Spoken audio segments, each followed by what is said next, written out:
Hey, live. Let me see. We live.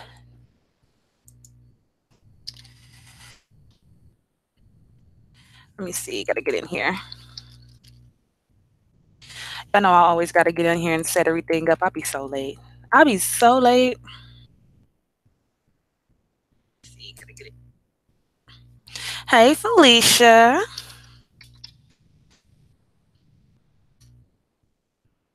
I'm just waiting for everybody to come in.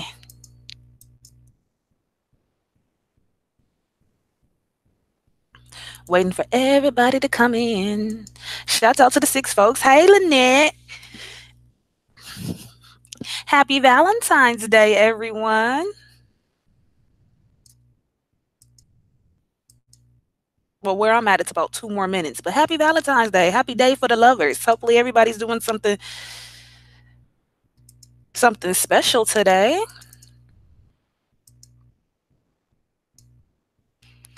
Hey, Nicola.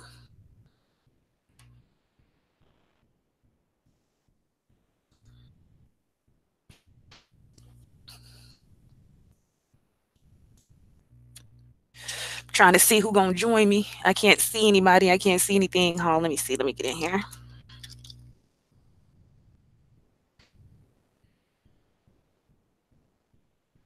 See who we getting up here today for TeaTalk.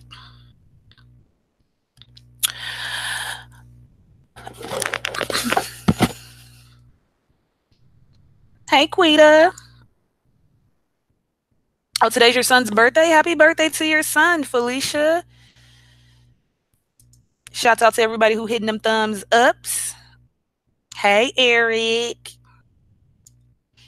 Happy Valentine's Day.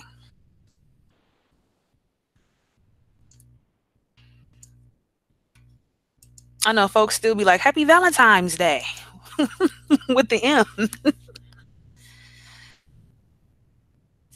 Good, good, good. I hope everybody is well. Hope everybody been drinking their water.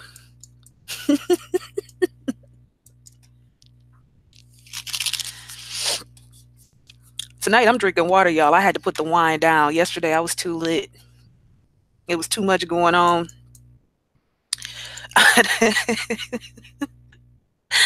I think I'm waiting on the panel, but I'm trying to see what's going on.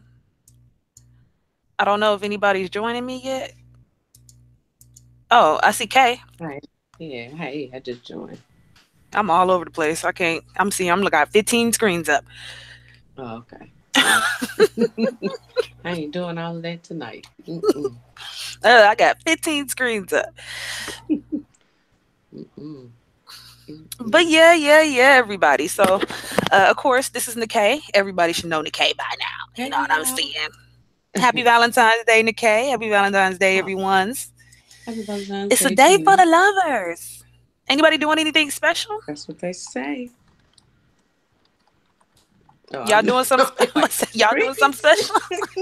Crickets. Here, I'm here. Right. Happy Valentine's. That's my gift. Happy My Valentine's. presence is my presence. Exactly. Okay, that's it. Oh I ain't got man. nothing. Mm-mm-mm. So I wanted to talk about today all of the shit that's going on with our celebrities, talking about what's happening with Quincy Jones, talking about what's happening with Monique, because I haven't actually put my words about Monique and what she got going on with Netflix, which I think is crazy. And then of course Queen's Court. I don't know how many of you guys actually check out or watch Queen's Court, but Queen's Court is basically a show, an internet show with Kaya and T.S. Madison. They've actually just rose. They've been rising a lot since like last year, I say. They've been growing like quite quickly. And recently, I guess they just broke up. I guess the group is over with, right? So they broke up. So I saw TS responded, but I didn't look at it. So Okay, so I was going to watch that. Let me go ahead and pull that up. Because Kaya responded this morning, and then T.S. Madison yeah, responded responded. I like a didn't little see bit Kaya after. either. Right. Mm. T.S. Madison. Let's see. We're gonna do Kaya's first because Kaya she had her clap back first. All right, y'all. So to give y'all a little bit of background on what happened, Kaya and T.S. Madison had a big interview. This is literally the biggest interview that they've had. All they do on their show is basically snatch edges. That's all they do. Yeah, my neck, my back, Kaya. Her.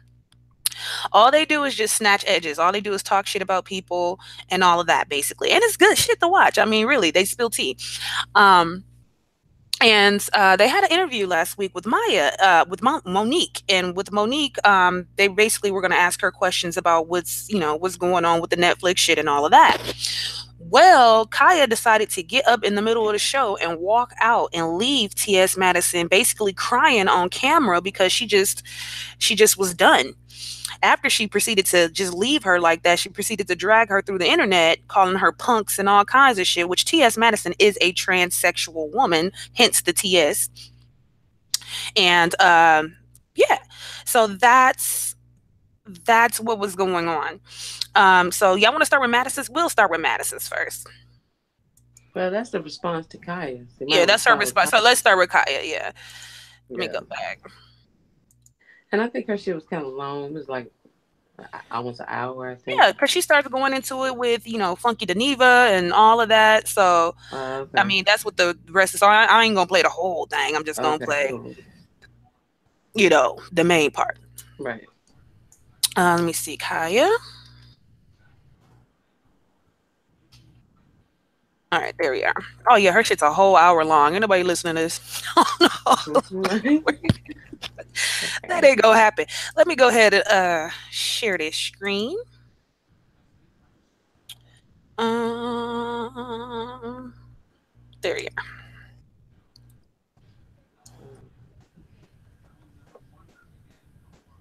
Okay, I think it's here. We're gonna share the whole screen. Can y'all see me?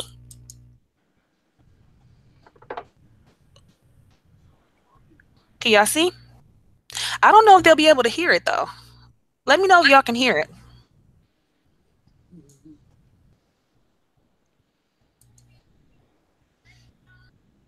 Can you hear it?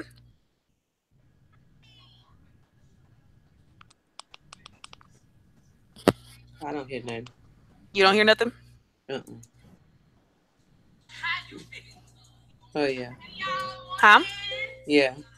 Okay.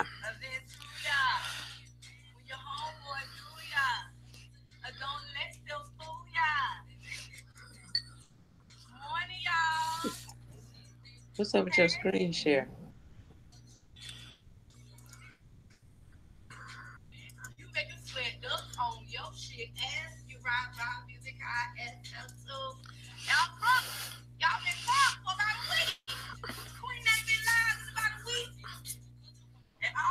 Why do I keep doing that? Put the video on the screen. Oh, you can't see it? No. Let me see. What can y'all see? Can you see the video now? No. Even in Hangout, I can't see the video. Now you got to put the video into the screen so you bring the window, the browser, into that screen. Like put it on top of it. Oh, okay. So I see what I'm doing now. Let me see. Uh, bop. Technical difficulties, y'all. This is why my client walked off. Okay, exactly. This is why she This is why left. she walked off. Why people trying to hate. She said, fuck that shit. This is incompetence. Can you There see it she now? go. Yes, we can. Okay.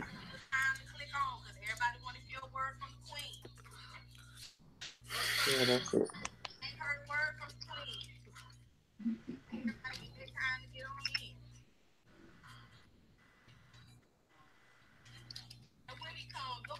Let them freak you.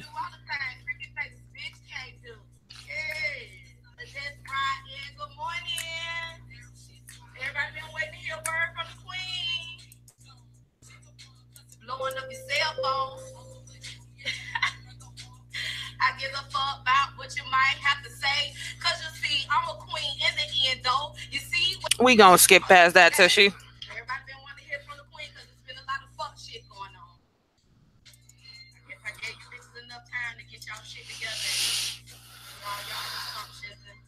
thoughts and opinions up online. I gave you bitches ample enough time to say everything. Say what you need to say. Bitch, say what you need to say. Bitch, I gave you bitches all the time in the world to say what you need to say. Good morning, Team Kaya. Y'all already know I'm here for Team Kaya. I really don't give a fuck about the rest. I know the haters here too, so they'll get their chance to hear what I got to say. Everybody been wanting to know what's been going on with the queen. Goddamn, y'all been saying, what is the queen? The queen been resting, been beautified, give me some massages and shit. Just left the gym where you bitches needed to be at the gym. At the gym instead of online. Worry about the next bitch. God damn, one little bitch can cause so much commotion. Now that's a bad bitch. All you motherfuckers that don't know that I'm a bad bitch. I'm a bad bitch. Y'all need to understand me when I say all this commotion going along online by one bitch. That's a bad bitch. I miss y'all. Hey y'all. I talked to y'all last week online a little bit, and I told you motherfuckers that I would not be going live yesterday on Monday night's docket.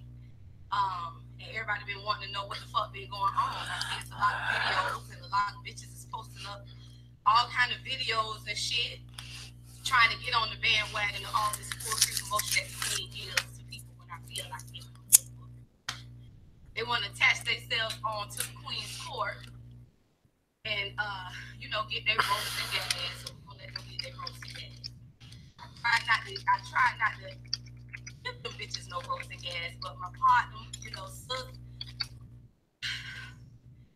I had to learn this shit the hard way to keep them motherfuckers out of goddamn house. I all hell on road. I tried to keep this shit from happening to my folks. God damn. Everybody didn't want to know what's up. Let's give these folks a little bit more time. I know people been they hitting the fan now. They said the queen is up early this morning, finna give us some truth serum, give us the true tea this morning a little bit of what the hell been going on. I had done left last week into last week, but you motherfuckers done brought this shit all the way into this week.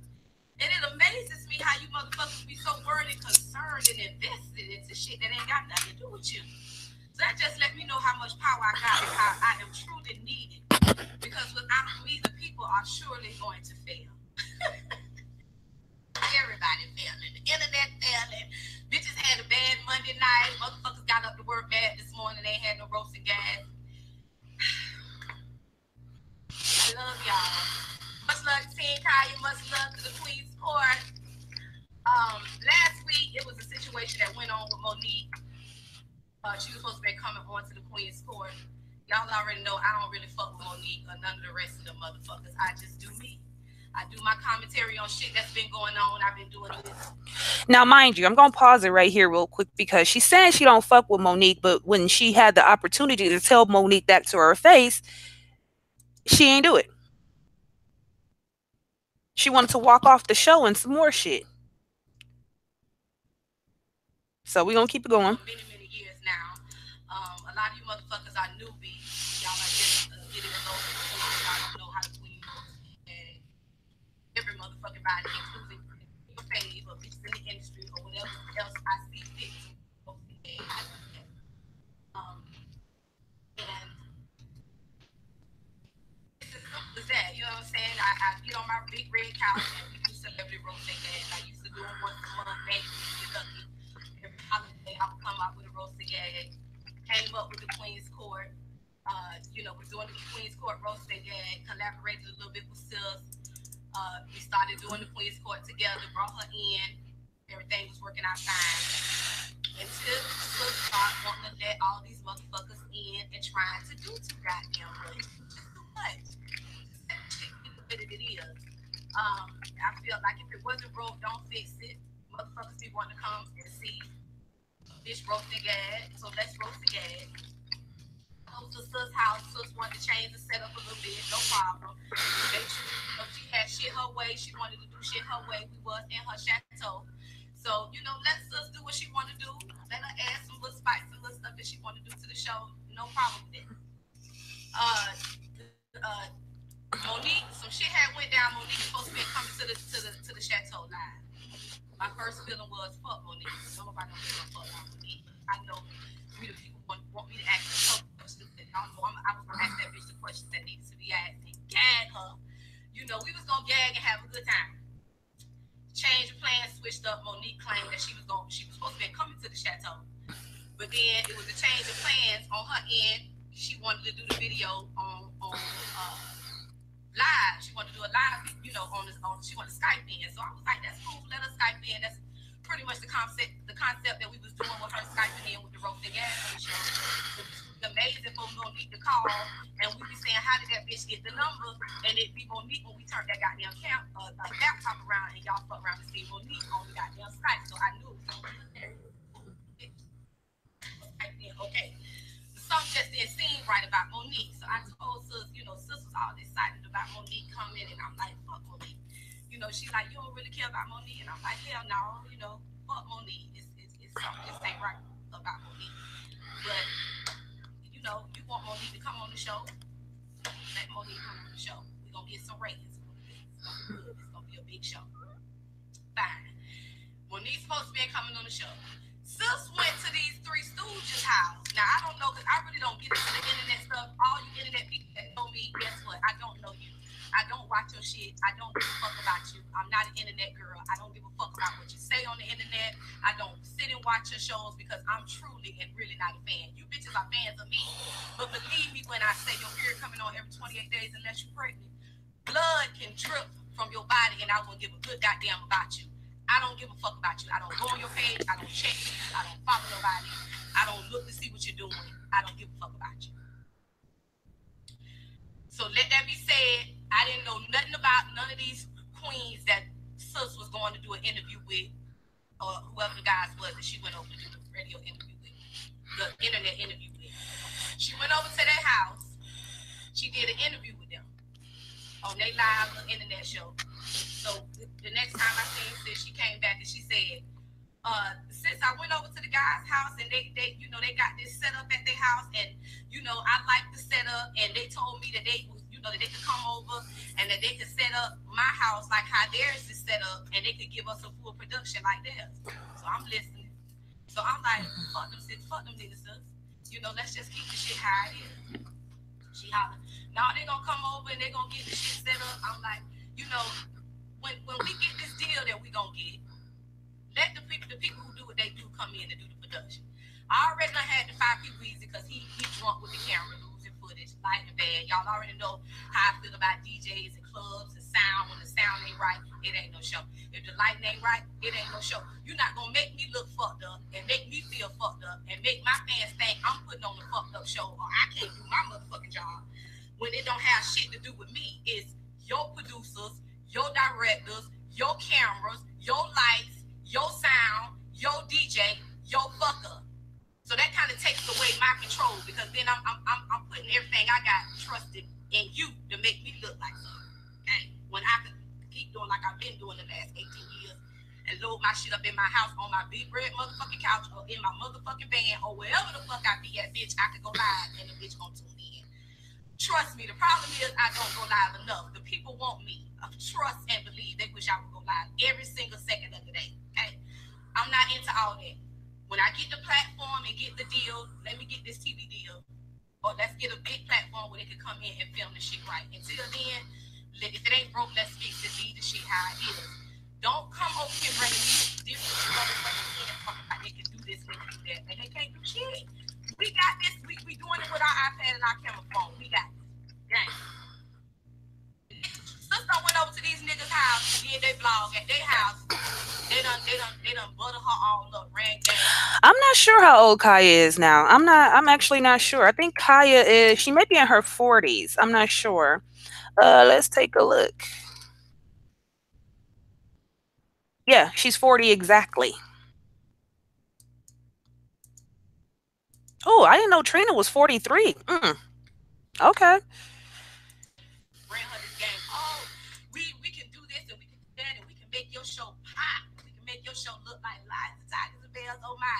And we can come over there and make this happen and that happen. They don't rent this thing. Oh yes, we can do it. You know, sis, I'm getting ready to let these guys come over and set the production up. Fuck them niggas. Says you don't fuck with nobody. It ain't that I don't fuck with nobody, but if it ain't broke, don't fix it. Them niggas ain't got shit. They ain't got shit going for their motherfucking self. They ain't no damn, they ain't HBO, they ain't Netflix, they ain't Hulu, they ain't Showtime. These niggas just trying to get in where they fit in. Want to be a part of the Queen's Court like them sisters supposed to do. Y'all see fucking Dyneva couldn't wait to rush as soon as his friend, he felt that his friend failed. He couldn't wait to do a video to get some likes and clicks because that's the most views he ever got in the past few years. Ain't nobody been thinking of checking his bump ass. But here he go coming and calling. Just like these other three stooges came running and calling.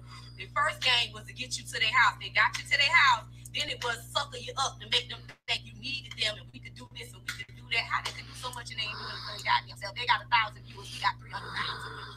What the fuck you over here with the peasants for if you the queen? Okay. They done ranked this game and told sis they could do this, that, and the other. She done fell for it and told them they could come over here. It's her house. It ain't my house. If you want to let these motherfuckers come in your house, let them come because I wouldn't let them bitches in my motherfucking house, but this your house. Okay. I just told her straight up, sis, don't trust them motherfucking sisters. I wouldn't let them bitches in my house. Don't trust them motherfuckers. They run the game just trying to get in here and see what you're doing. Trying to be a part of the Queen's Court. Want to be a part of production. Want to sit here and be a part of the audience. Just want to be a part of greatness and they ain't got shit going on. Don't trust these niggas. Everything they tell you that they can do, they can't do. Okay. Sis, where they coming? Okay, I done told her how I felt about it. She said, well, sis, they coming. I ain't say nothing. I just said, well, when they coming so I can make sure that I won't be here. Oh, sis, I knew you were going to say that. Were they going to come? I'm fat hell. I ain't know I was over here breathing all into the microphone and shit. Am I breathing heavy, y'all? I'm up here smoking cigarettes and weed and shit. I'm sorry, y'all. I'm over here sounding like a certain individual we know.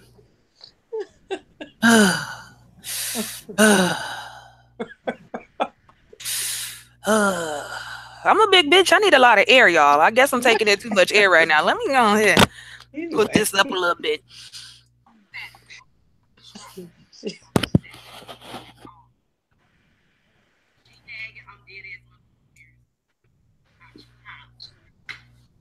Saturday came, I wasn't there. Sunday came, I wasn't there. She crying because I wasn't there. Wait. You talking about you went to eat and this, that, and the other way. I'm working, trying to get everything together, doing shit I need to do for me and the Queen's Court. I see you on Monday. Okay? Sunday, I had a fucked up ass dream.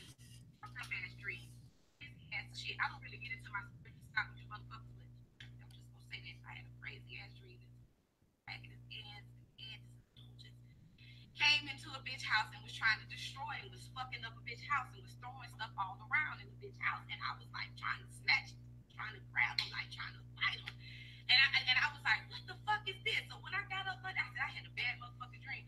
Somebody coming to somebody's house and they coming to motherfucking kill and destroy. I said, whoa. I was like, at first my mind was like, damn. I said, I need to call some of my niggas and tell them to be careful. Maybe the feds coming, maybe the police coming, maybe the bitch coming, no problem. So, I never had bad dreams. So it was like, Eric, don't get your ass whooped on Valentine's Day, okay? I'm just say that right now. Don't get beat up on Valentine's Day, Eric. Because I'll do it. That's what I'm saying. Eric always thinking with his other part. Always thinking with his little Eric. Something was up with this dream with these strangers in this house. Monday night comes. I get to the house. I probably got to sis' house about 5, 6 o'clock. Okay. Sis going crazy. She in a bad mood. Her spirit ain't right. She's just sis got hair people, makeup people, lights, cords.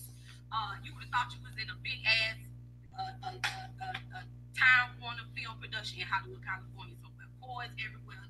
Shit everywhere. Sis running around, upset, cussing, just out of normal stuff. So I went in. I sat down. I looked over at Chi. Craig was there. Another makeup girl was there. The Three Stooges was there. Supposed to be the producers, the people that with the schools setting stuff up. Engineers and electricians and wiring lights, real people. I see Three Stooges looking at me in my face. When they see the Queen's face, they already know, bitch, you about to wreck that game on Medicine, but bitch, I see you for who you really is. You ain't gonna get too close to me. So I'm looking at them, like, hi, hello. Mad and running around, arguing, cussing, fussing, mad, roasting. I'm Musan, boom. Something ain't right about the night. Something ain't right. I'm thinking in my mind. I went in the corner and prayed. I said, something ain't gonna go right about the night. I said, sis got these motherfucking demons in her house. Monique ain't no goddamn good. She's switching up, talking about she want to Skype and all this carrying on. And now all these people in her house, there's so many different people in here. She trying to just be the talent. Just sit and be pretty. When I show up, I do my own face. I wrap my hair like a queen, throw that robe on. I'm ready to go. I'm ready to work. I don't have a lot of people pulling at my hair, doing my face. This person is asking me questions about cords. This person asking me questions about Wi-Fi outlets. This person asking me what I want to wear. It's a whole lot of shit going on. So the frequency is off, all like this, and Maddie is going left, right, this way. So I look like, oh, brain in the shape. Brain in this bitch. Something ain't right. Everybody just calm down. Woosah, sis under a little stress. When she be under stress, she get, sometimes she be stressed because she wants everything to go right. It's gonna be cool. I'm still Woosah. I told sis, I said, this shit ain't gonna go right tonight. I said, we don't need to do this. I said, let's just reschedule. See if we can get Monique on the line and see if we can reschedule for Monday because this is not going right. I said, I thought you said that the people was gonna be here on Saturday to do this. Why are they here just not getting here today? Late.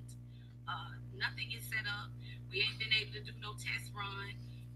Not to the it's showtime, sis.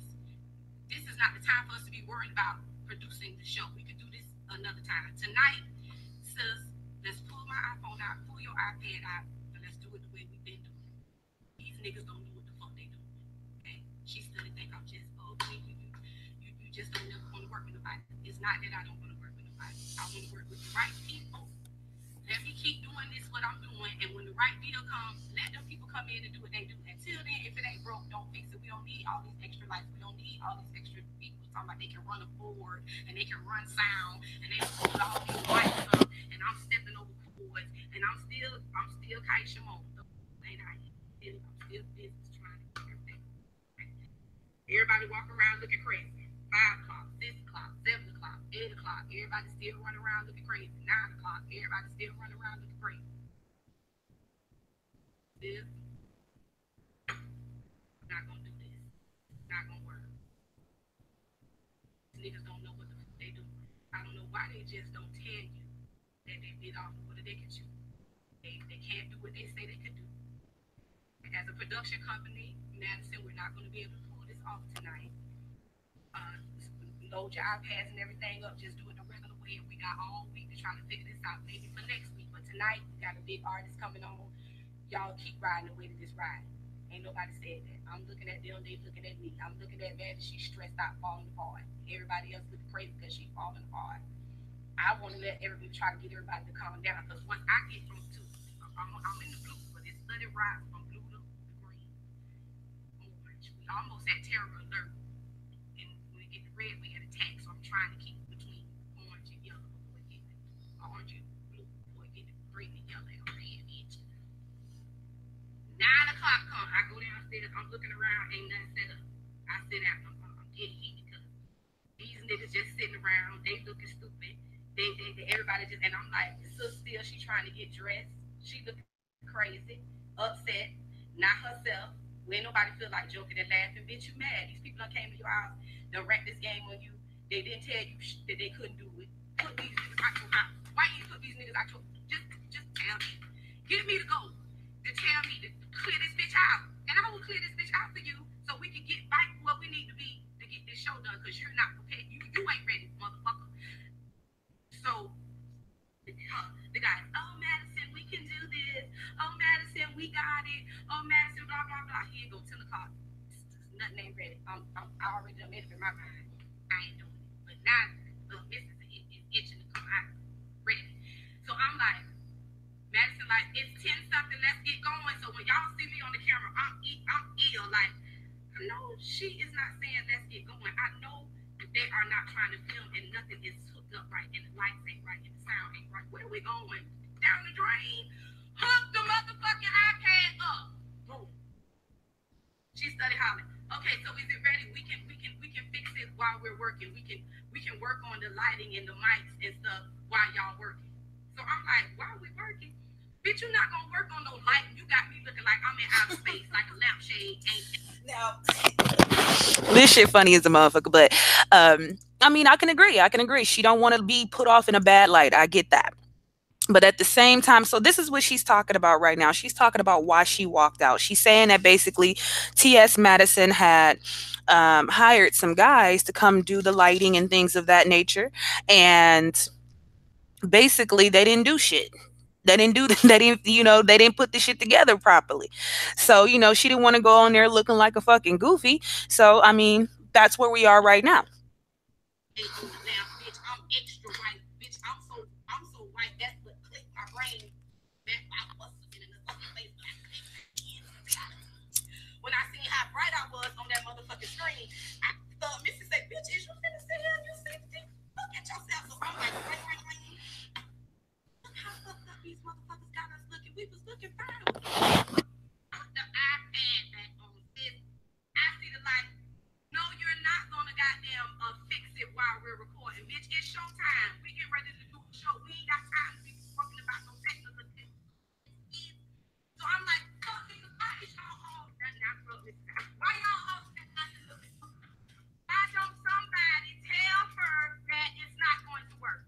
No, you can't adjust us during the show. No, you can't adjust the mic during the show. We cut it in and out. It's not working. We're not doing it. Cancel the show. Get Monique on the line and let her know we don't know if she's going to Skype in or not. We don't know how she's going to sound. We haven't checked none of these mics. Looking at the lighting, it's fucked up. Everything in the shot is fucked up. These niggas don't know what they're doing. They knew that when they came Saturday, which was fucked up that they didn't already tell Maddie when they came back Monday that they couldn't do it. It ain't gonna be no show. So I cut the camera off me. I did. I'm done. I done already tried to talk to my business partner. She don't want to do it.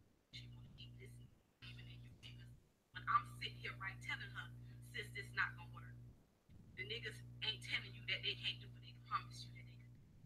They was groupie fans. They wanted to get up underneath you. They wanted to get in here and see what was going on. They might have set their laptop up at their house. Yeah, so this is about the interview that T.S. Madison and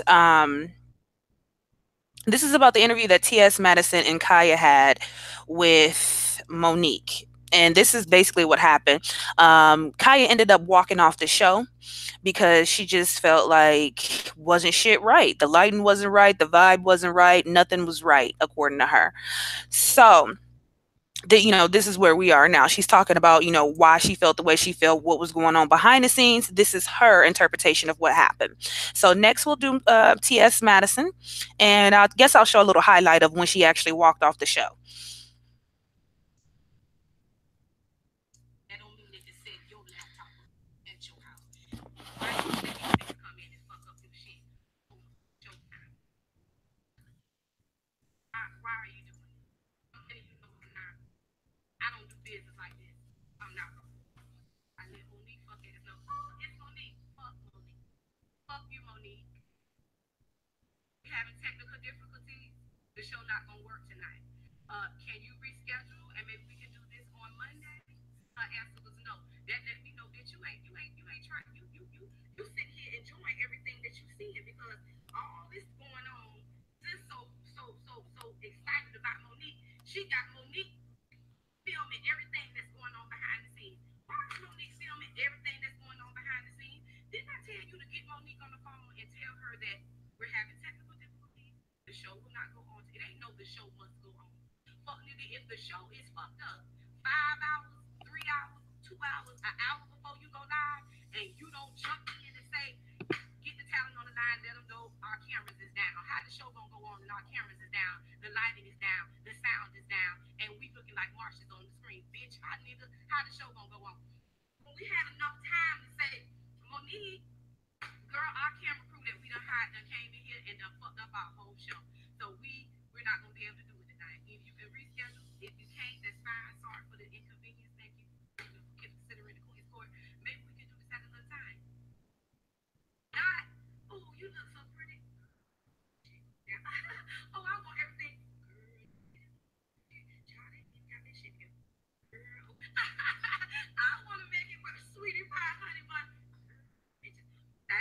give a fuck about the motherfucking Madison falling apart, crying.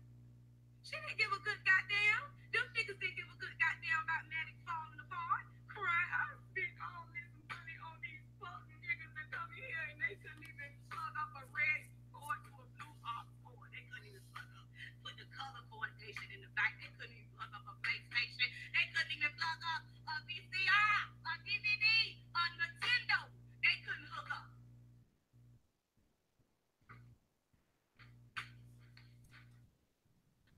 Monique want to speak to you. Fuck Monique. Monique, it ain't gonna be no show. But damn, well, why she?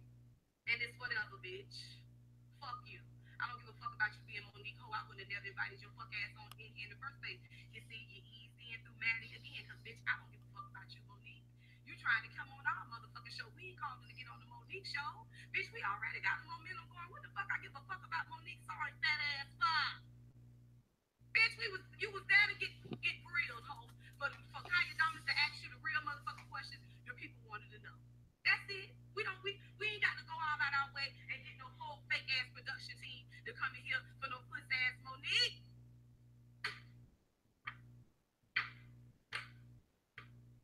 So when the bloggers and all the other internet haters couldn't wait to see sis fall apart, I tried to keep you from falling apart. Do you think they was gonna see me crying? What the fuck I look like crying for? It's showtime. Fuck your tears. Get the fuck out the house. Hook the iPad up. Hook the motherfucking iPhone up. Let's go live on motherfucking Instagram like I'm doing right now and let the people know what's going on. That's all we had to do. We ain't have to wait no whole week to do a motherfucking thing. You already let the bitches all into your house. You left your closet door wide open. Not only did you let these no good sisters in, you let Monique bitch ass in with her periscope. She see every motherfucking thing. All of this supposed to be in business that was handled behind closed doors. You so excited about Monique, you done fucked up, left your camera running, let Monique camera run. You see who camera one running? Mine. And I told them fuck niggas, get that motherfucking camera out my face, cause it ain't gonna be no goddamn show, cause your pussy ass don't know what you're doing. Get the camera out my face. Ain't gonna be no show. Fuck you, Monique. I'm not here. Hi, Monique. Oh, I'm such a fan. All right, so we're gonna pretty much end it and wrap it up right there. So basically, we see what Kai is saying. Kai is saying that Monique, that Madison didn't have the shit together, wasn't nothing right. So that's where everything is with that.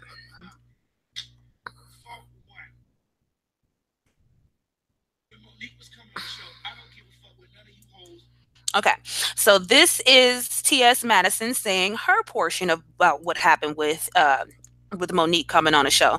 Now, for those of you who don't know, when Monique actually did come on the show, Monique, that's what I see. That's my point, Nicola, is that, she had an opportunity right then at that moment to say, fuck you, Monique. I don't fuck with you. She didn't say none of that. She just literally walked off, you know. And Monique was sitting up there being extra cheesy, talking about, oh, baby, you okay? Oh, sugar, it's all right. Oh, we supposed to be sisters. We got to stick together. And I'm like, what the fuck is she coming from with this fake ass, weak ass shit? You know what I mean? But yeah, she was there. T.S. Madison, who's here now, she was crying because she just didn't understand. I mean, she was overwhelmed. So let's see what Madison has to say. Down there at the bottom of under is talking about Monique. Monique is still an Oscar winner, Academy Award winner. She is still a celebrity guest. She is still a guest. Our show is ratchet. Monique is coming on our ratchet show. She said our show in a different level of precedent outside of everybody else and XYZ. The ghetto little Facebook show that y'all host said wasn't even going nowhere. Monique was coming there on the show, and Monique was the hottest topic of that week. So the thing about Monique is, with the Netflix shit, she's not worth no more than 500,000 to me anyway, because in this day and age, it's not about what you've done in the past, it's about what you're doing now. And being that Monique is also currently blackballed from the whole Hollywood pretty much right now, she's on everybody's shit list.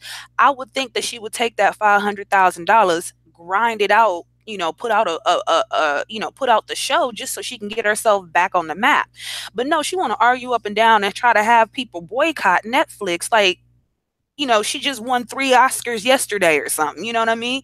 And I mean, as far as her being a legend, you can't take it away from her, but she's not on the level of a Chris Rock. She's not on the level of a Dave Chappelle. Yes, Amy Schumer, who is not funny to me at all. I do not fuck with Amy Schumer. I just don't like that type of comedy that she does. But Amy Schumer, at that point in time, she was hot. You know what I mean? When she got her deal with Netflix for all those millions, she was hot. She had movies. She was all over the fucking place. She had her own show somewhere. She was hot. What is Monique doing right now? Nobody fucking knows. And Monique just looking crazy and crazy because she done lost all that weight too. So her head look big and shit. I mean, but what is Monique doing right now? Nothing. The comedy specials that she did have, I liked it. Of course, she was funny back then. But my thing is, what would she be bringing to the table now? That's something that I would like to see. So one of the things that Monique could have done was took that $500,000 and showed them that she was worth more than what they were offering her. She could have took the money, did a show. She said she's doing workout vids on the gram. Hey, Angela Mills. Hey, everybody. Happy Valentine's Day, everybody. But she could have took the money, did a show on Netflix, let everybody see that she was still funny, she's still here, she could still be an entertainer. I'm pretty sure she would have did the Netflix shit. People would have came knocking at her door like, hey Monique, let's try it again. I like for you to be in this movie, or I like for you to, do another special here and this time because your shit did so many numbers last time. We're gonna go ahead and offer you however many million. Now we'll sit down and talk about a contract, or now we'll sit down and talk numbers with you for real now. But Eric, what the hell you talking about? Talking about he sucked one of her titties. I hope you're not talking about T.S. Madison. I hope you're not talking about T.S. Madison, because she got something else you could suck on too.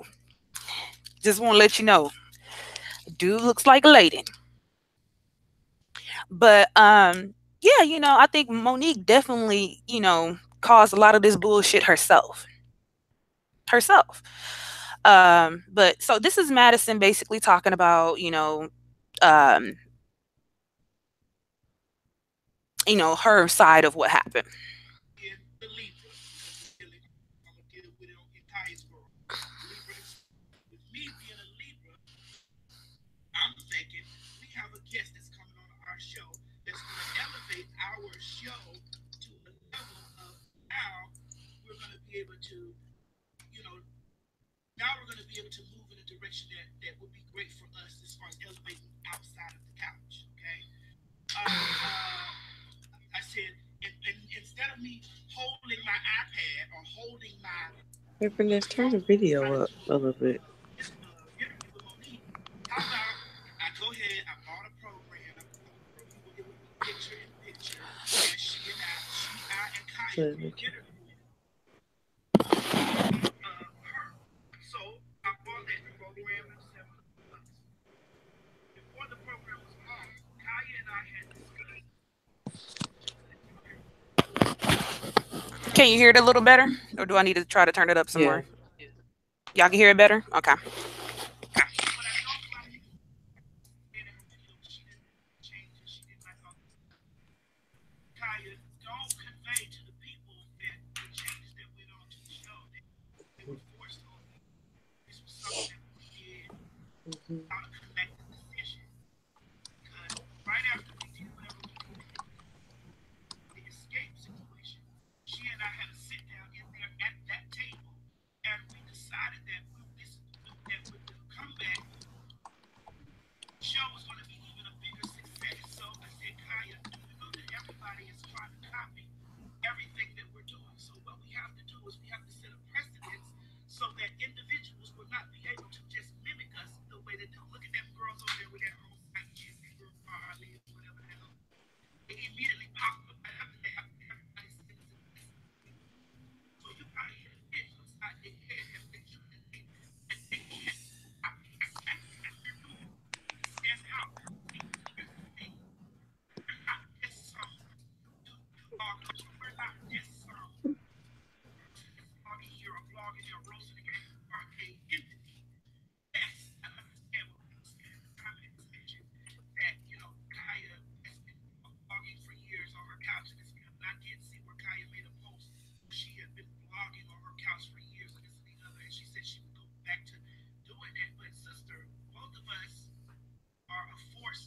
as you can see, we were trending number four last night. We wasn't even live. So when it came, And the thing about this is that T.S. Madison actually made the Queen's Court because, as you know, she just stated, Kaya had been doing this shit for years and nobody was really checking for her, like that until Madison actually came to the show. So them together is where the show actually started to pick up and take traction. Now, hearing it from Kaya, it sounds like, somebody was sneaking around and, popping around trying to, I guess, perhaps give them a deal for a TV show, an actual TV show. But I mean, I totally understand what T.S. Madison is saying here, that, once your platform reaches a certain level, you need to grow with your platform. So instead of just using iPads and cell phones to do your recordings, it's time for you to step your shit up. Now you got celebrities wanting to come to the show. This is bringing a lot of publicity. So now, yeah, you want to step it up. You want to look professional. I get what she's saying. down to it, maybe here's the truth part. Maybe I did say, well, I want to make the shit right for the people so it isn't looking crazy us. Because this one set us into another place. It's looking crazy. We holding a motherfucking iPad trying to interview Monique, and I'm trying to hold the iPad while we talking to her. And this and the other. That shit is stupid. So what should have been done was Saturday. The program should have been in place. The lighting should have been in place. The sound should have been on Saturday. However, the Super Bowl was Sunday. Let's be real. Sister, I love you with all the soul and heart inside of me. You know that, bitch. We done sat on this many night and loved on each other. And I can agree with that, Virgo. Virgo said the problem isn't upgrading. She just did it too fast. I can understand that side of it too from Kaya of, hey, we ain't got to do all of this shit right now. Especially if it ain't working out, we ain't got to do this shit right now. We can just stick to what we've been doing. I definitely understand that, especially when it's time on the line and you got a celebrity here and shit. Yeah, I can definitely understand that. We can set this shit up along the way and we can keep doing what we got to do, and then once we get everything to the way that we want it to be, to where we're both happy, then we can start, putting that production into it. But yeah, it sounds like she rushed. It sounds like she rushed. She spent a lot of money. She wanted to hurry up and get this shit done so that she can have a big platform for when, Monique comes on. But if you've seen the show, then you've seen how terrible it actually did look. I mean, like there was fumbling and all kinds of shit. I mean, the sound was fucked up. It was all kinds of shit happening. Yeah, that was very, very bright, like bright as hell. Definitely when my sister passed away, I love you, but you were not invested in emotionally in the system as I was. Girl, you showed up a whole hour before, a whole hour, almost an hour before we was getting ready to go on the show, and you came in like, well, what's on the docket? What's this and the other? And I'm like, sister, I ain't seen you in 2 days. And I'm trying to prepare this stuff. This is the biggest thing of our show. Like we gotta take this shit serious. This stuff has to be taken serious if we're gonna move to the next level. And then, yes, I had an attitude in the beginning. I did. I had an attitude when she came in. I was upset, but I was not nasty to her. I wasn't, and I pulled her to something, sister. Now you know you dead wrong for this shit. And everybody out there watching, y'all know how T.S. Madison is. Sister, you know what? You dead wrong for this shit because you made this motherfucking shit work. Downstairs, I didn't like the way the lights was, but we were right there. We were right there for showtime. Right there. I was like, oh my God. Couldn't get Kaya in the chair to test out the lights and this and the other. We couldn't do any of this stuff. So there it was. Boom. All the stuff just went to collectively coming apart. And that's what happened with that. But let's be clear here. Kaya, I never made a decision without sitting with each other. The bench was our decision. The robes was our decision. The backdrop was our decision. The flags was our decision. These things were not my decision alone. And we can't sit up here and convey to the people that T.S. Madison forced you into making these types of decisions, because that's not the truth. That is not the truth. Now, we were going through technical difficulties with the internet. I called Comcast. Comcast could not come out until the same day. See, everybody out here talking about this happened. You don't know, so here it is. Comcast came out the same day. I found out that the same day that you can't have two routers in your house, what is the fucking shit called? Two modems in your house. You can't have this, so they charged me $199 to put to do all of this stuff to put another system in place. If you were here, if Kaya was here, if y'all had been here those days, you would have known all of the things that was going on behind the scenes before we walk in and say situation. Yes, I was upset with production as well because I felt like that there were things that production I had communicated with the people that came that introduced me to the program and this and the other. Also, for you bitches out there that was talking about we weren't getting no money, listen, we had sponsors that were paying thousands of dollars for us to sponsor their show, or sponsor their product on our show. So with that being said, how the fuck do I look like every week holding up a product that's falling all over whatever? This program that I purchased allowed us to run the consumer's product through run the advertisement, which would be no break in the viewers in the viewing, and it would have ran smooth, and the consumer would have been happy, and the sponsor would have been happy. Everything that I tried to do has been tried to be betterment for the show to elevate us to the next level. When I watched Kaya say that she would be go back to her couch, I'm like, well, Kaya, that's not the dream. That's not our dream. That's not the dream that you and I both discussed. That's not the dream that you and I both sat down and discussed. That's not what we were conveying to each other. And then I'm sorry that I'm an avid, devout business person.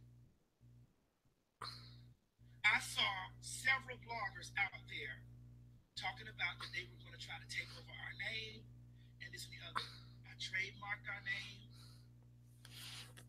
I took control over the Queen's Court domains for all that stuff. I'm the business side of it. I'm not just sitting there. That's what I'm saying. It sounds like, I mean, I could totally understand where Kaya's coming from.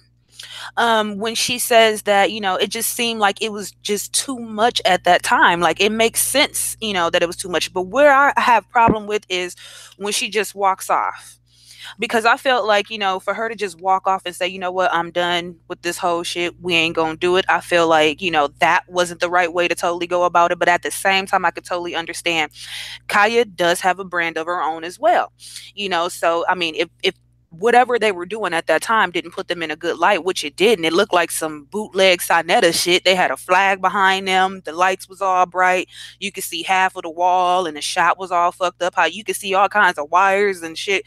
It looked like it was under construction when they were doing the interview part. So, I mean, yeah, I really think Madison most likely rushed. It sounds like she rushed. So, I mean, it sounds like she rushed. It sounds like she spent a whole lot of money, putting this shit together. And it sounds like Kaya was just, giving her some advice on, bitch, don't do this. You don't got to do all of this. Um, what we just heard Kaya say. Kaya said she was waiting for, them to be picked up for an actual show. So that way they can get real production people in there, versus them trying to do it themselves. So, I mean, but I also understand Madison's side where she's saying, we can be a step above, we could be a step ahead of the pack and just get our shit together now. So that way when production crew does come, or when we do get a show, we already there. We already have something. So yeah, yeah, yeah. They should have listened to that, but at the same time, I'm feeling like, T.S. Madison should have just listened to Kaya and went back to the iPad and the phone. If it was that deep. I mean, come on now. Monique called them on Skype. It ain't like she was actually sitting in there with them and, they were across from each other doing an interview. She called them on damn Skype. So, I mean, yeah, they definitely could have just sat up there and did what they normally fucking do on a red couch. They could have definitely done that. And would nobody have been the wiser? Nobody had been the wiser. On the sofa, reading and roasting. We're gonna make money for this shit. I'm not gonna be sitting up here trying to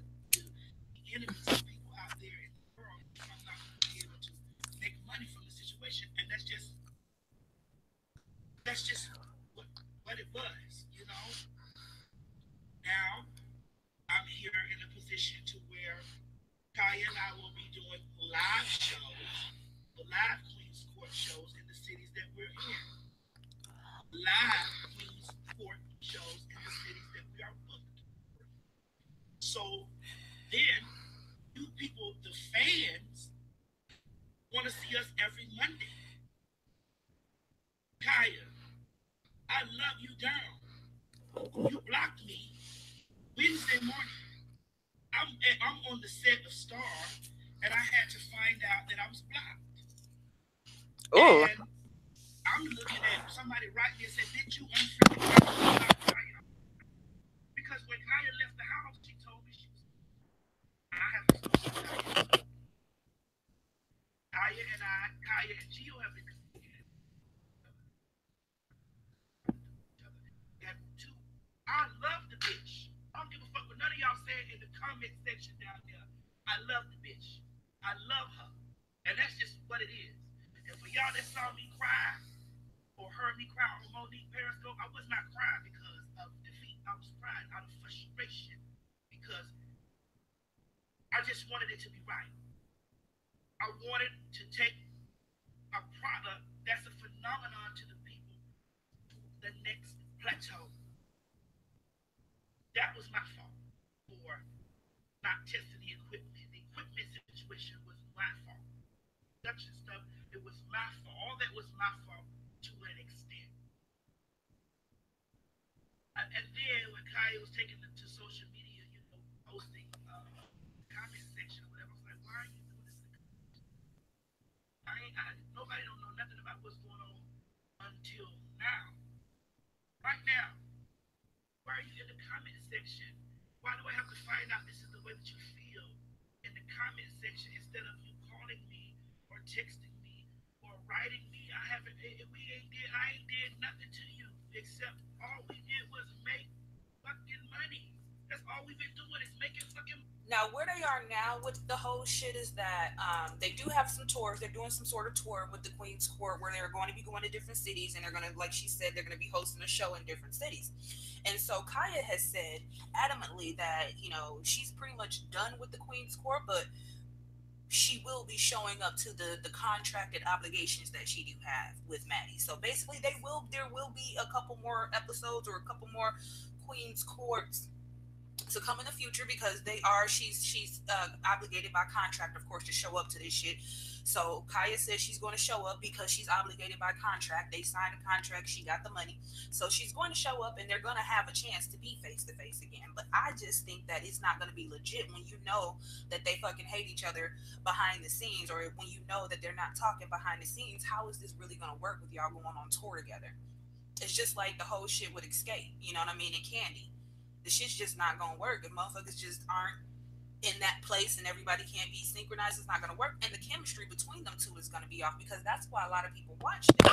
Oh, I'm all the way up there. But that's why a lot of people watch them is because of the chemistry they have. So, like I said, Kaya and Maddie are under a contract from whoever booked them to do shows, and I just don't think it's gonna work out. I mean, if they blocked and they're not talking to each other and they've been throwing shots all over the internet, I don't know how that's gonna work for them to show up to these cities trying to act like everything's good. And then what are they gonna talk about on the Queen's Court now? Their own drama. So that's something that Money, making money, bitch. And if y'all think we gonna get no money, you are fucking crazy. Queen's Court getting money ain't gonna continue to get money. Believe that. Believe it. Believe it. Yes. When it comes down to something, I might be because I'm an avid business person, because I'm a visionary with stuff, that things might not run perfect, and I understand that stuff might not run perfect, and that's okay. But at the end of the day, bitch, the show got to roll. And I know a lot of people were mad at her because they said she dipped out on me, she did this and that. Kaya works off of energy, vibration, feelings, and stuff like that. That's the way she works. I don't work that way.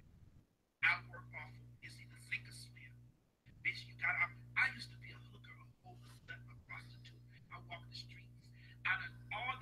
happened in my life. And I made a post which stated that and said, I will get up from this bitch. I used to get robbed 2 or 3 times out of the night and still had to get back on the motherfucking block, bitch, because the bills was due.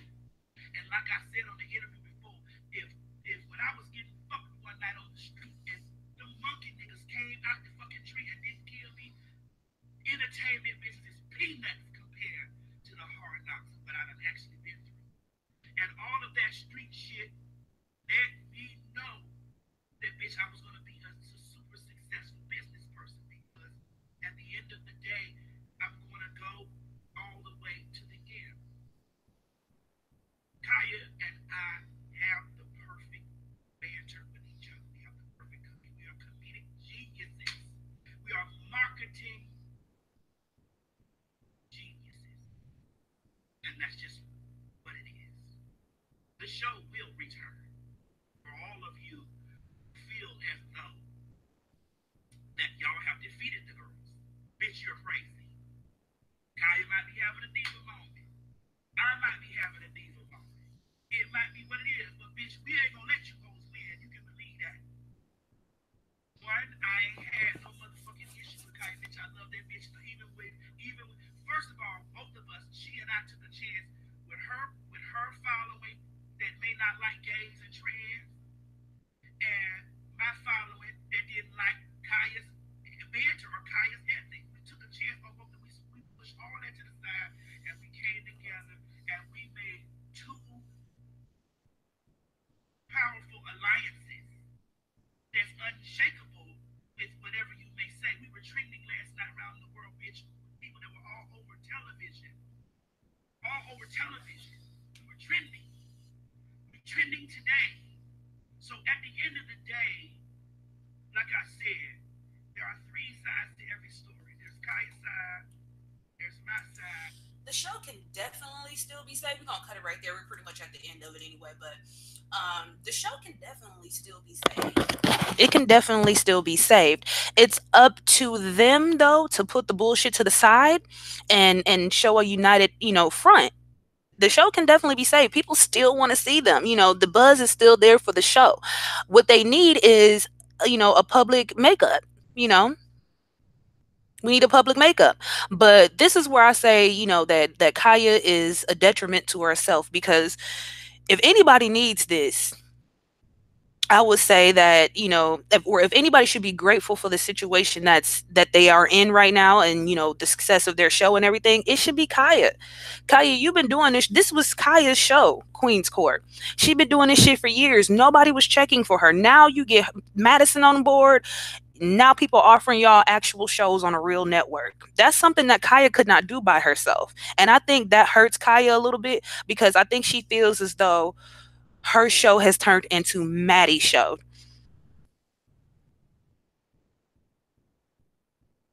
So I think that's more or less, where a lot of the shit comes from. And then, Kaya just, with her being so fucking headstrong the way that she is, I think that's gonna be the downfall of this whole thing. If Kaya can't get her ass off her shoulders and say, I apologize,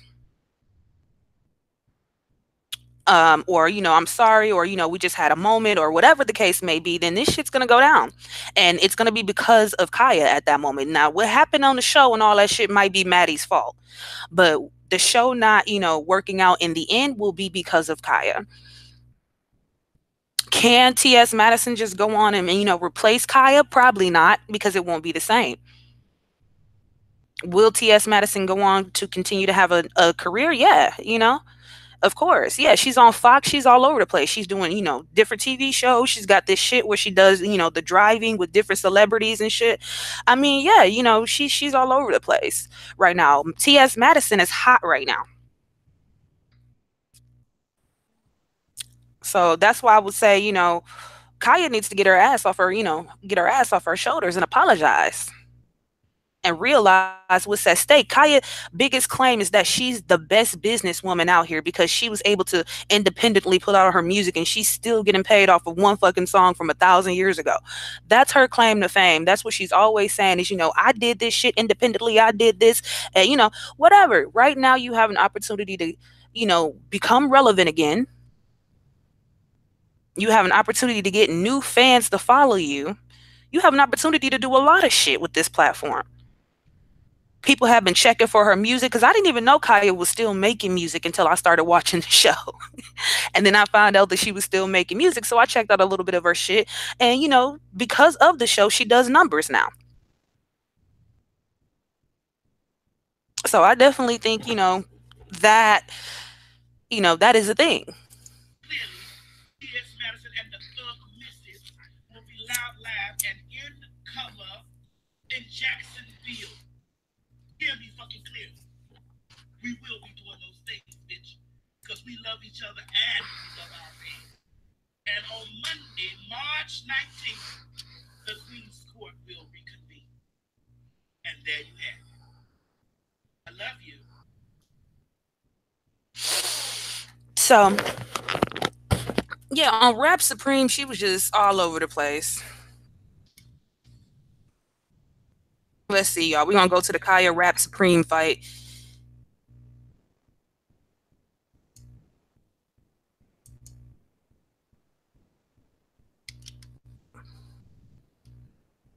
Let's see if we can find it.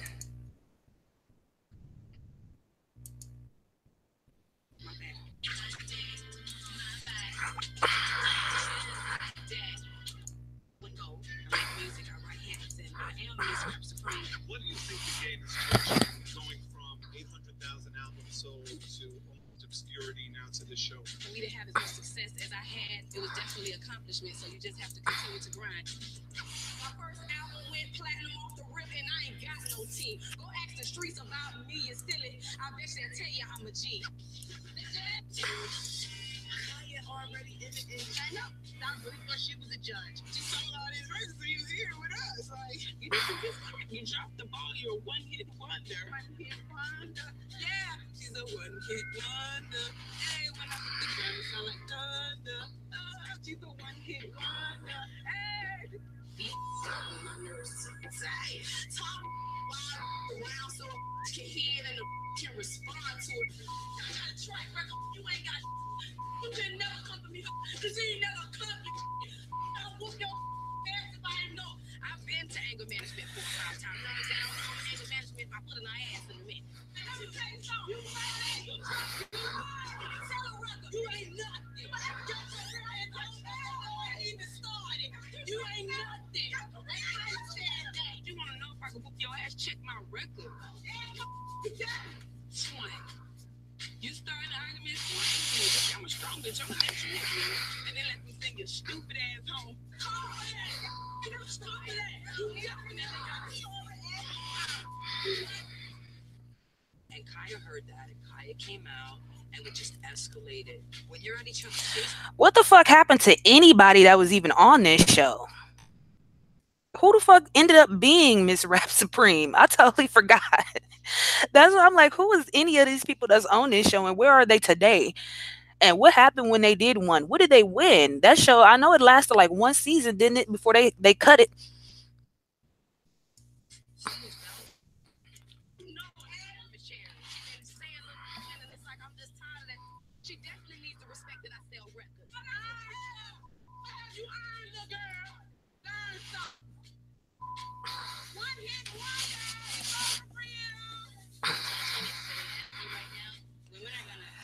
I think nobody remembers this show until like it's brought back up and everybody's like, wait a minute, I forgot about this shit altogether. Shouts out to this chick with the old school stud look, the old school stud look.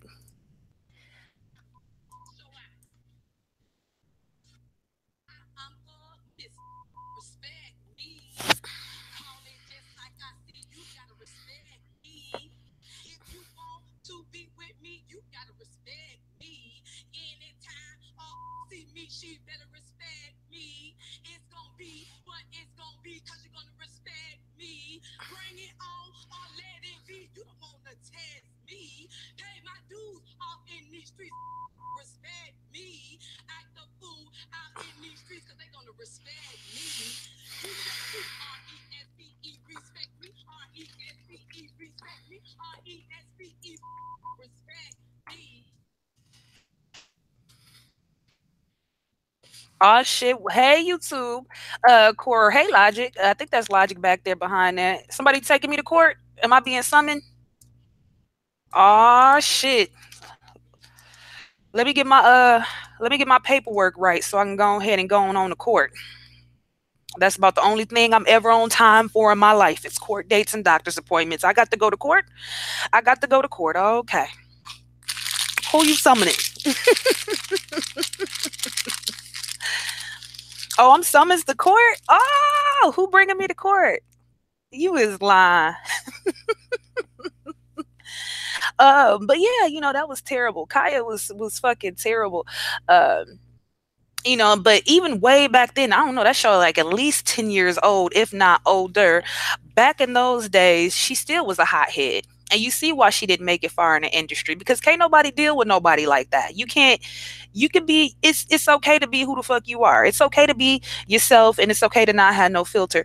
But no, mm-mm. She was just doing too much, even way back then.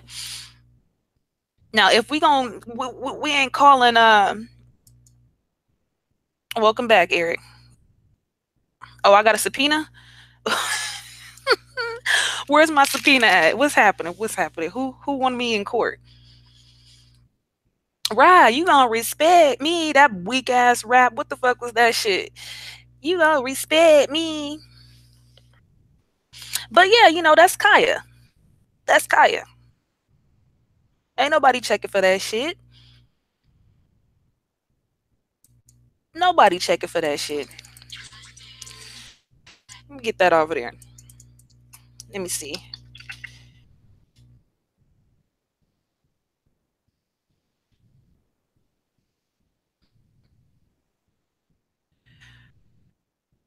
Okay, now let's see.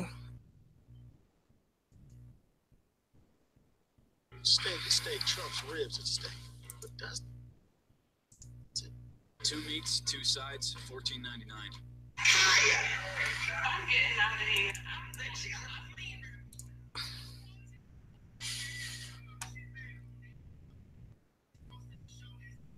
Now this is where Monique was wrong at because you see how Monique just continued to film even though the show was over with and done. This is her Periscope. This is where Monique.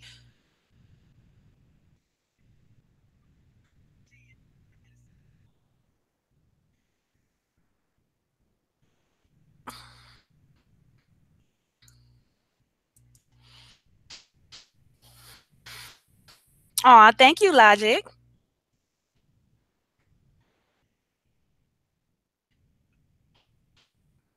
Let me move this over. Yeah, Monique looked terrible. She lost a lot of weight. She looked like somebody's damn grandmother.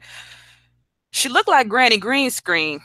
If y'all don't know who Granny Green Screen is, just look it up on YouTube. You might find something. She's floating somewhere through this motherfucker. But yeah, right here, right now, she looked like Granny Green Screen sitting right there.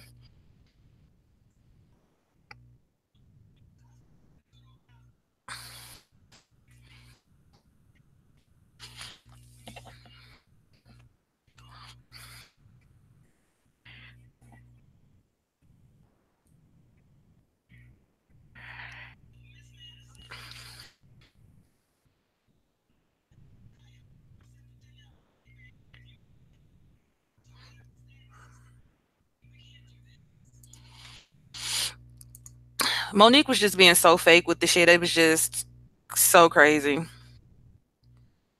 Let's see. Okay, so this is the show.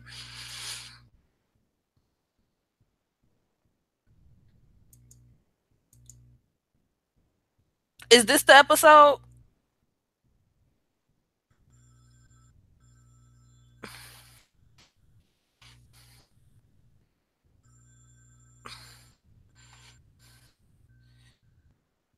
Okay, no.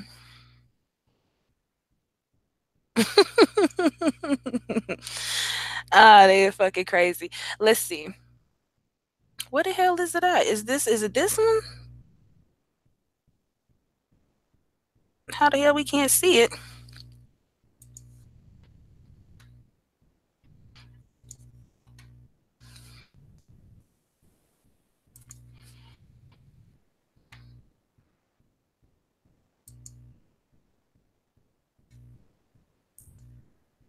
Okay, here we go. Now look at how bright they damn look.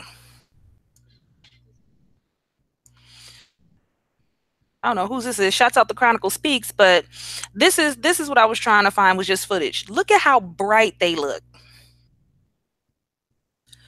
Look at how terrible that lighting looks. Kaya looked damn near dead.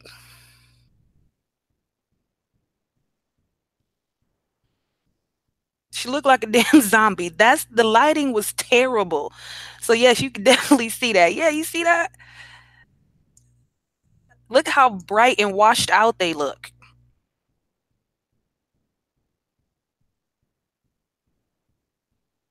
So although Maddie was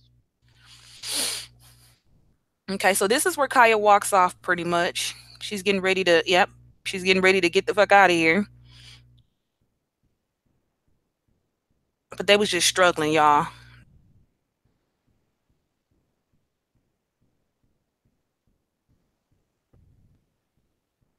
Kaya with that damn black lipstick, Lord. They look at how exposed they look. Like Kaya looks like a white woman right now.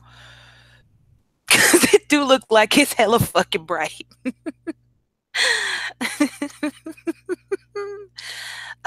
T.S. Madison be coming through though with that rack.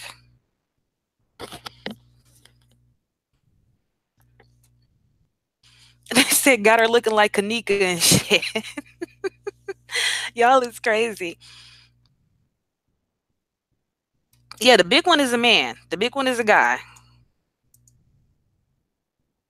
And T.S. Madison has said, yes, she's keeping her D. She do. She got a rack out of this world.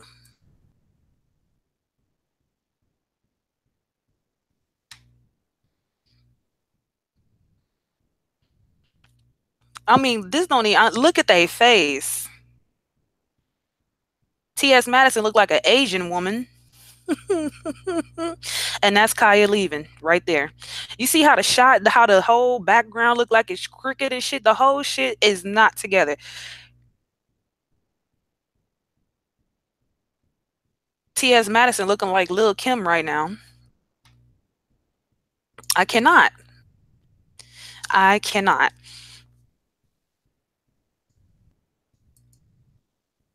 Now this is what they resorted to. They put the laptop on top of a book and was trying to do that and make it work. So I mean, yeah, they definitely had some issues. Cause when you gotta go from having just you put this fucking laptop on top of a book trying to keep it going, you fucked up.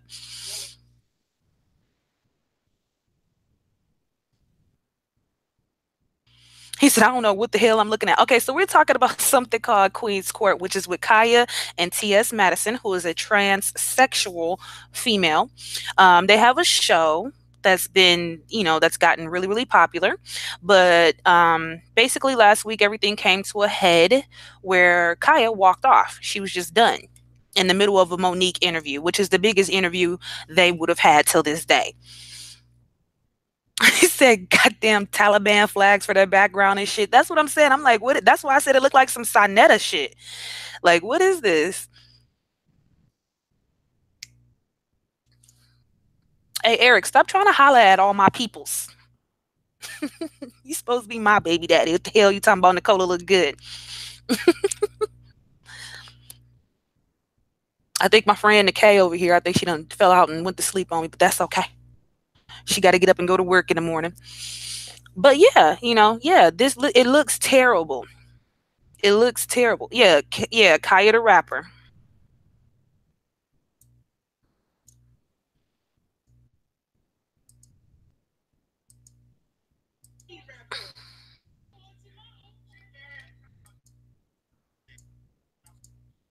oh honey, is this the Titanic? I'm going down with my ship. I'm not gonna let the ship go down. I'm not gonna let the ship go down, girl, honey. Without putting on a life jacket and swimming. So Madison began to try to interview Monique, but the system went down again and Periscope froze up. After this, This is just terrible. This is terrible. It really is terrible, y'all.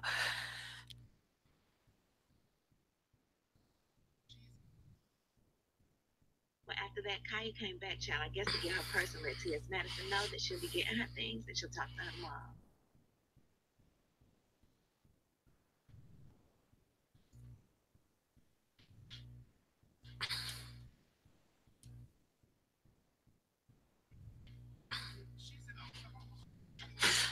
Girl, look at that.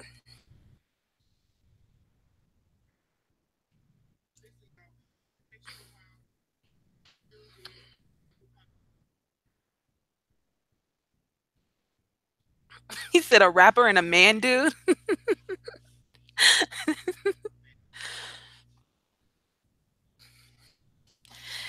That's what I'm saying.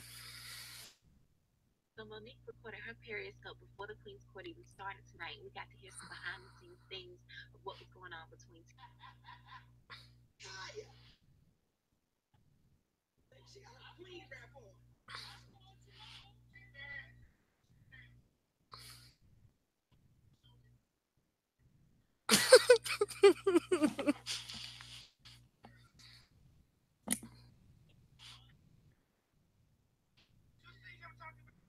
I did, Miss Madison. I saw my brother. Now that's Madison begging Kaya to stay.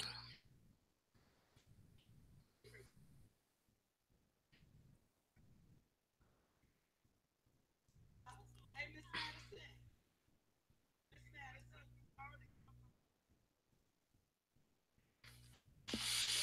Miss Madison. Could you please ask Kaya to come downstairs?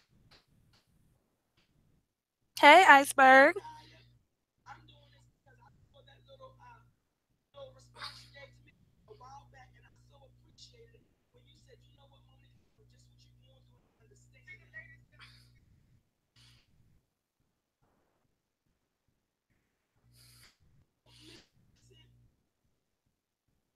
Listen, Kaya, I've been on set for 10 hours today, baby. If you want to pass, I totally understand the system, but we can't do this.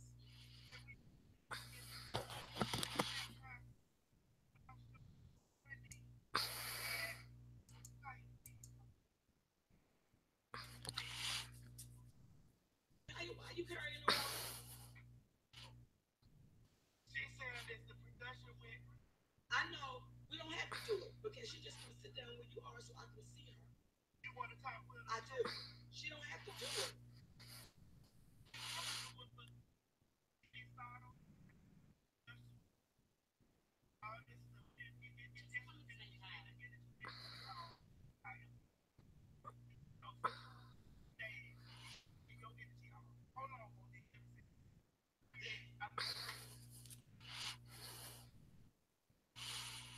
And this is where, Kaya was sitting up there saying that, Monique was just literally sitting there laughing with her little friend as, T.S. Madison was breaking down and crying and shit. Can you guys hear?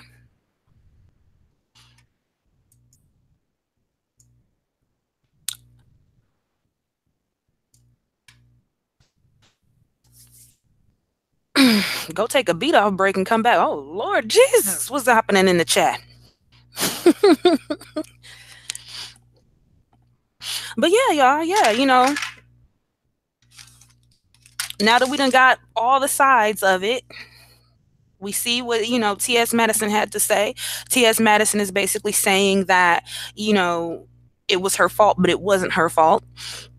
We have Kaya basically saying that everything was Madison's fault and she tried to give her the right advice on how to do something else and, to wait and to be patient.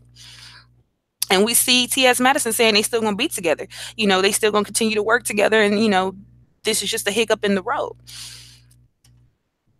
So I don't know about these two. I hope they are able to work it out because I do like the show. I do like the content that they do put out. I hope they can get past the bullshit and continue to be great. It's too much bullshit out here as it is. But I don't know. From the beginning, I always thought that the relationship between them two, something was bound to happen because Kaya is just a fucking hothead. So I just knew that one day something was going to happen between the two where Kaya will be clapping back at Maddie for some reason. I knew that was going to come because it just seems like Kaya's that type of person where she's going to bump heads with you. Just knowing her, there's going to be an incident where y'all bump heads. So fucking crazy. Fucking crazy. I hope they can get their shit together. That's it for the Queen's Court. That was long, y'all. That was hella long. This is my first video. Yeah, that's hella long. Um, yeah, I think Kaya is also too headstrong. I think that is definitely gonna take some time because Kaya the type of person where you literally gonna have to kiss her motherfucking ass in order for her to, go back on what she said. She one of the people that once she put it out there, it's out there and that's what it is. Period. Period. So I mean, looking at the show as we just seen, like this shit is terrible. Hold on, let me show y'all how. Look at the lights, y'all. Look at how white and bright they look. That is just too much damn lighting. The shit all backwards. They ain't even got them all the way in a damn shot. You can see shit back here. The sign is tilted sideways. You can see cords and shit. It looked like a fucked up production. It looked like somebody rushed and tried to hurry up and do some shit. Yeah, I like both ladies. I definitely like both ladies. That's what I said. I hope they get right and get that bag.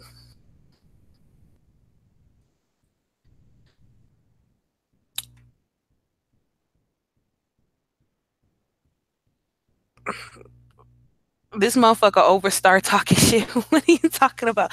Don't they? They look like white women. They look like white chicks. In the movie White Chicks, that's how they both look right now. They just washed the hell out. All I see is eyebrows and lips on Kaya and eyelashes. I could see two little slits where her nose supposed to go. That's too much damn lighting. I'm surprised they didn't melt. Hell. I think that Maddie should have just taken Kaya's advice and waited. I mean, when they up there, she got the laptop up on books. I mean, the shit look crazy. She up there dropping the books and shit. It looks crazy. Now, I also say that goes to say something about, yeah, you seen truth. You see how the shit look. This is what Kaya was talking about. That the lighting wasn't right. The people who came over there to help her set the shit up, they didn't know what they were doing. Cause look at this. I could see all of all of T.S. Madison's highlight and contour and every goddamn thing. I'm telling you, she over there looking, she's giving me little Kim now. That's what she looks like. She looks like little Kim now, all this damn lighting. And then look at the difference when she turns the lighting off. You can see her eyeshadow and shit now. Right here, you can't see nothing on her face, damn near hardly. But yeah, they tried to do it like that.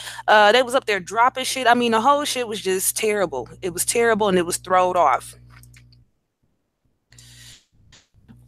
That's what I'm saying. He said motherfuckers looking half dead. That's what, and I can see why he said they bogus as hell.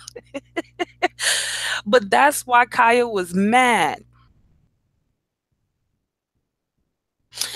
Peaceful Journey said, I see Kaya as a shock jock. She is not warm and fuzzy. She has come hard at New York women and Lil Kim. Yes, I got in my feelings for a minute, but then I had to laugh and admit she was speaking the truth. Same for me. Same for me. I had to, like, for me, I've always known that it was drama between her and Trina. Like, that shit, I didn't give no fucks about it. When it was between her and Trina, for some reason, I don't know why, I was rooting for Kaya. And I like Trina. I've never had any issues with Trina. Never had any issues with Trina or what she does and none of that shit. But when, that whole thing was going on, I mean, Kaya literally snatched. I mean, she read Trina for filth. I mean, read her for filth. That's what I was just gonna say, Sharice. She can go if there was a bit in the Martin reboot, y'all. They doing a Martin reboot. If they need to show Big Shirley, they should get T.S. Madison. She will be a perfect Big Shirley.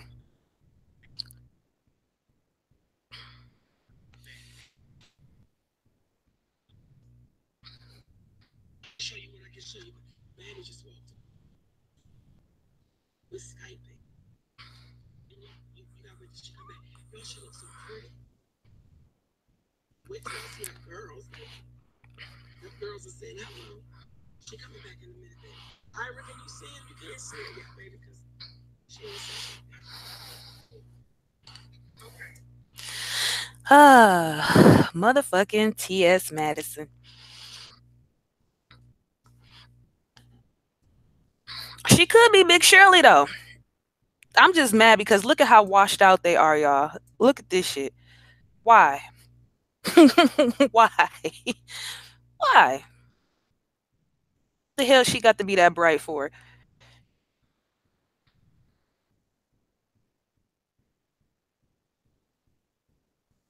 Let's see if I can get the whole video.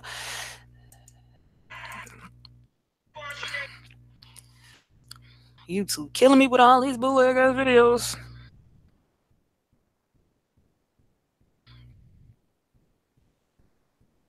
But I also think that it says a lot about Monique that, first and foremost, she went to the most obscure platform because all she needed was somebody to agree with her. So she took her ass to the most obscure platform, which was the Queen's Court, just so she could cry over there about her Netflix shit and hopefully have somebody who understand her. So that's all Monique was worried about, was getting that goddamn publicity of trying to get somebody to get behind her. Ain't nobody finna goddamn boycott Netflix. Netflix is life. Why are we gonna boycott Netflix behind you? You can't even stick to your goddamn script. You supposed to love being big and beautiful, and then you gonna go ahead and then lose all that weight after you've been telling bitches for years to stay fat, and then you gonna turn around and fucking shrink down to a size 10. That ain't right, Monique. That ain't right. And I just think that Monique is just really fake. She is giving me fake. This whole entire interview, it was nothing but fakeness. That's what I'm saying. Netflix and chill is everything. The fuck we gonna boycott Netflix for behind her? Mm-mm. That's not how this works. That's not how any of this works, guys.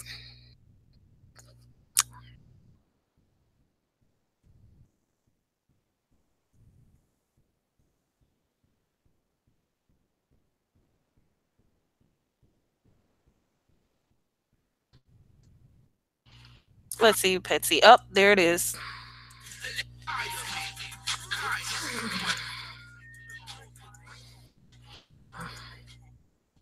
There you go, Eric. Hey, hey, hey, hey, hey.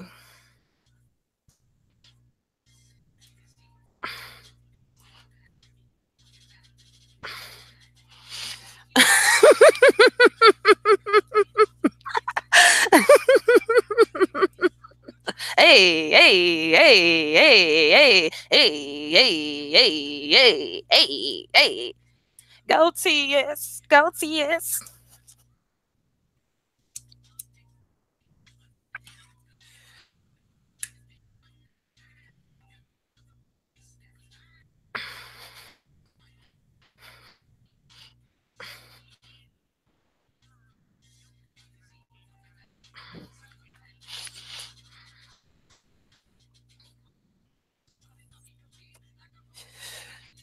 That's what I said. He couldn't even bounce his titties right that night because he normally bounced them titties, girl, the whole goddamn intro. The whole intro. That's why I said that. Let me bring that back for Eric because I know Eric, like, can you see Eric talking about what's funny? Ain't nothing funny, Eric. Go ahead and watch them titties. Hey, hey. I love this song. Hey, oh, hey, hey, hey, hey. Oop, whoop, whoop, whoop, whoop, whoop, whoop.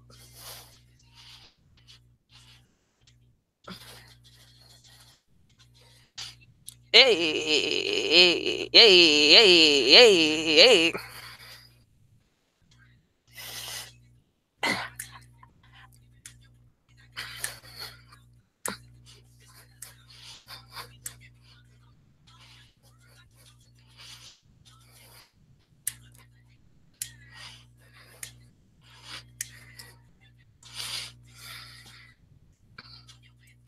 Kaya looks like a damn white woman right now, y'all.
Now, what they doing right now is they trying to start the show. This is the show where all the shit hits.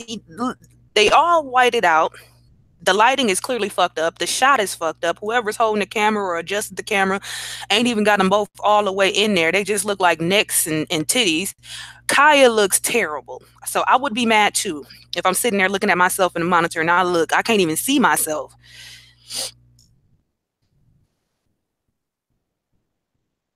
13 Reasons Why is good. I binged watched that.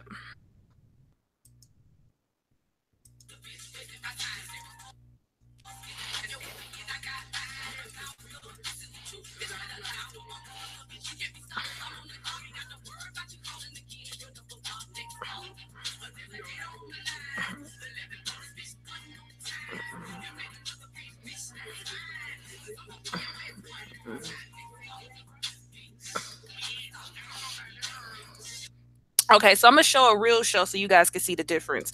Now you can see Kaya is clearly aggravated right here. Um, let's do a real show.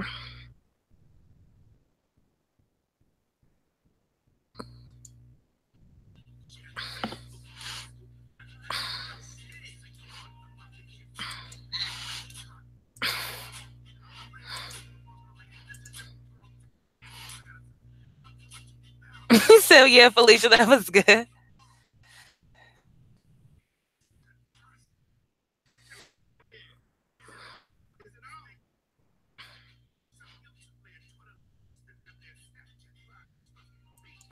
Oh, let me see if I can get one.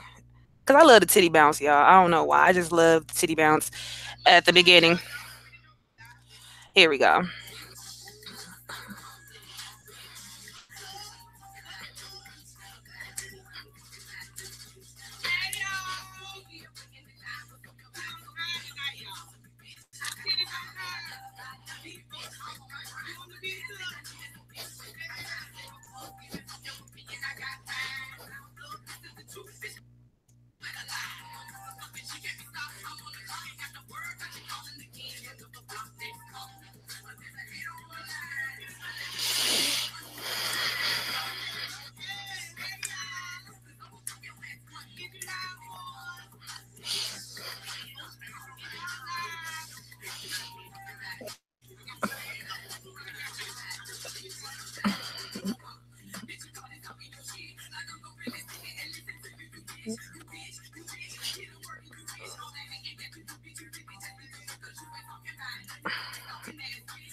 Hey.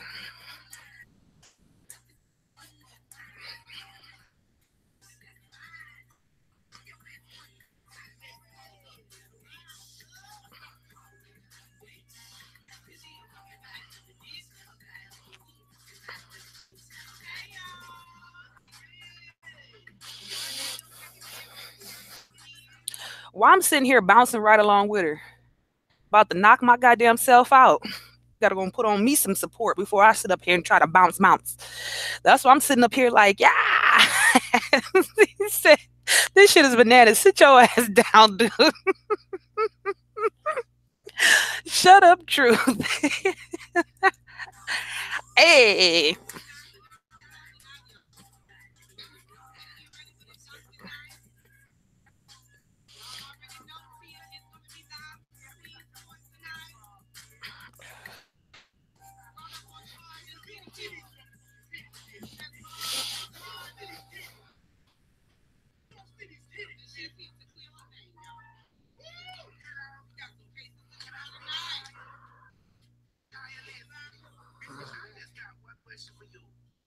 Who buying your albums, girl? Who buying your albums? Everybody. Much love, y'all. Y'all we loud and out loud.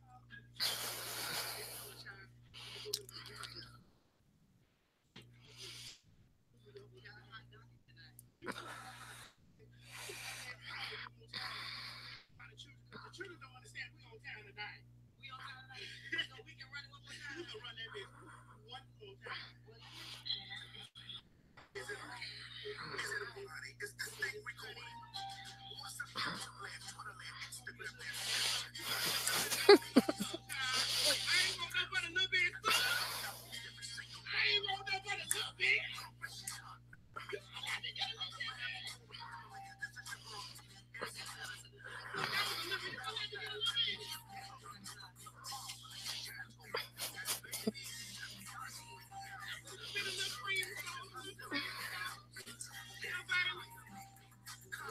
Now Kaya got some big old titties too. Don't get it fucked up. Kaya is strapped.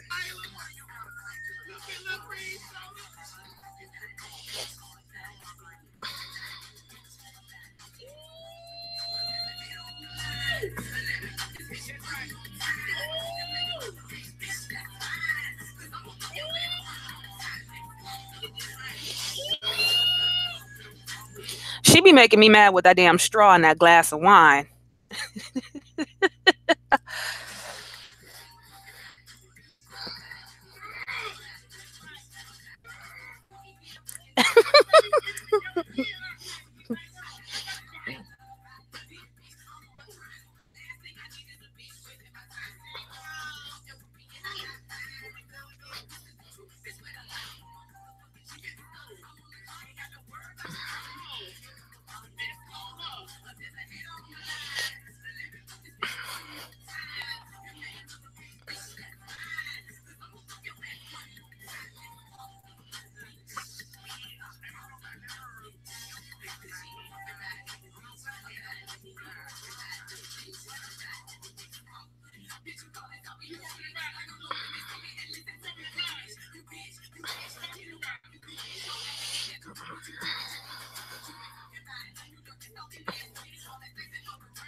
Oh Lord, I love that bounce, y'all. I love that bounce.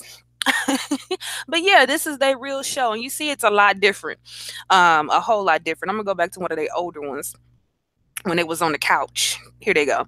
This is the Queen's Court.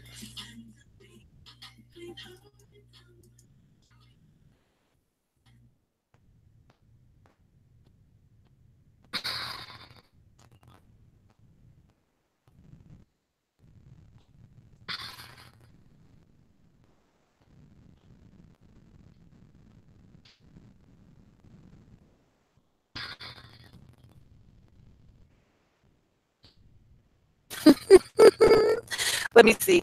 That's the old ones when they was on the couch. Let me go back to the couch. Let me see. When was they on the couch? Here go the couch ones.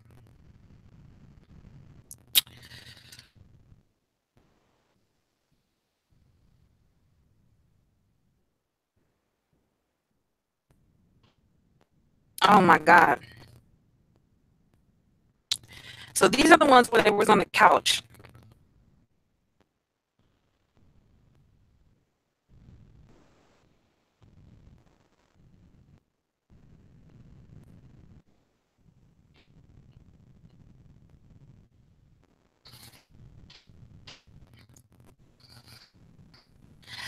But yeah, so that's them. Oh, you said my mic sounded funny, too much bouncing. I'm sorry, y'all. I'll be getting into it. I'm telling you that bounce is the life. It is life. Because as soon as that show come on, I swear I get the bouncer right along with her. Now this is what I'm talking about. Look at Kaya titties. Look at Kaya's titties. Them things is huge.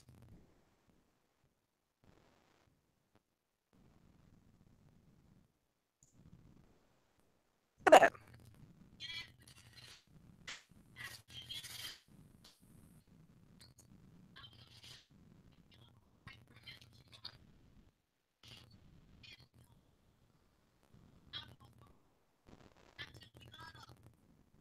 And I am a Scorpio.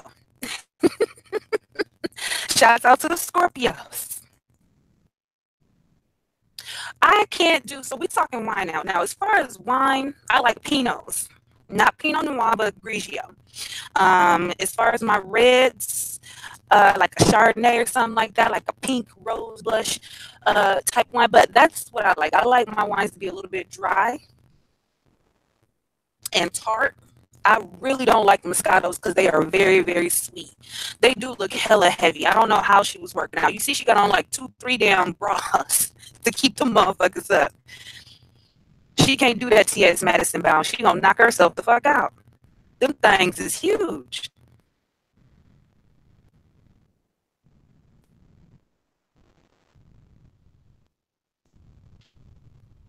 I was just no. Shut up.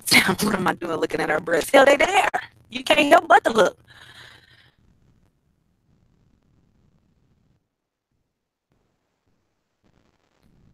Yeah, if you like sweet wines, then Moscato is for you. You can try like some barefoot or something like that. Oh yeah, yeah, her shit is huge, and she's so little. She just all titties.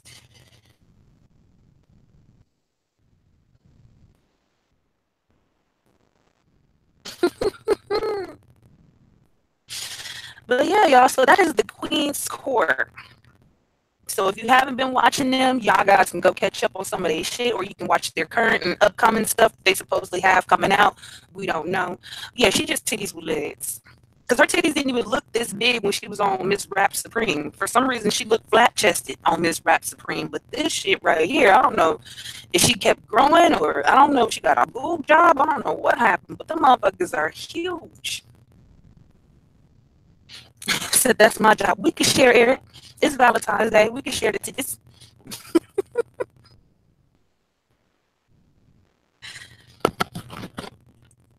Let's see. Can y'all hear me?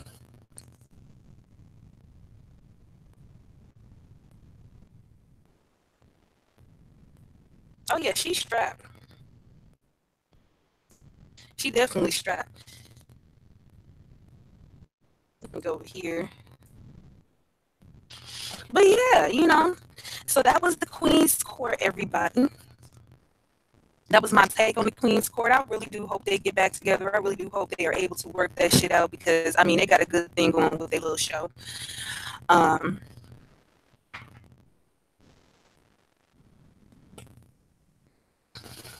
they definitely got a good thing going with their little show. So I do hope that for the sake of them, for the sake of their show, they are able to get together.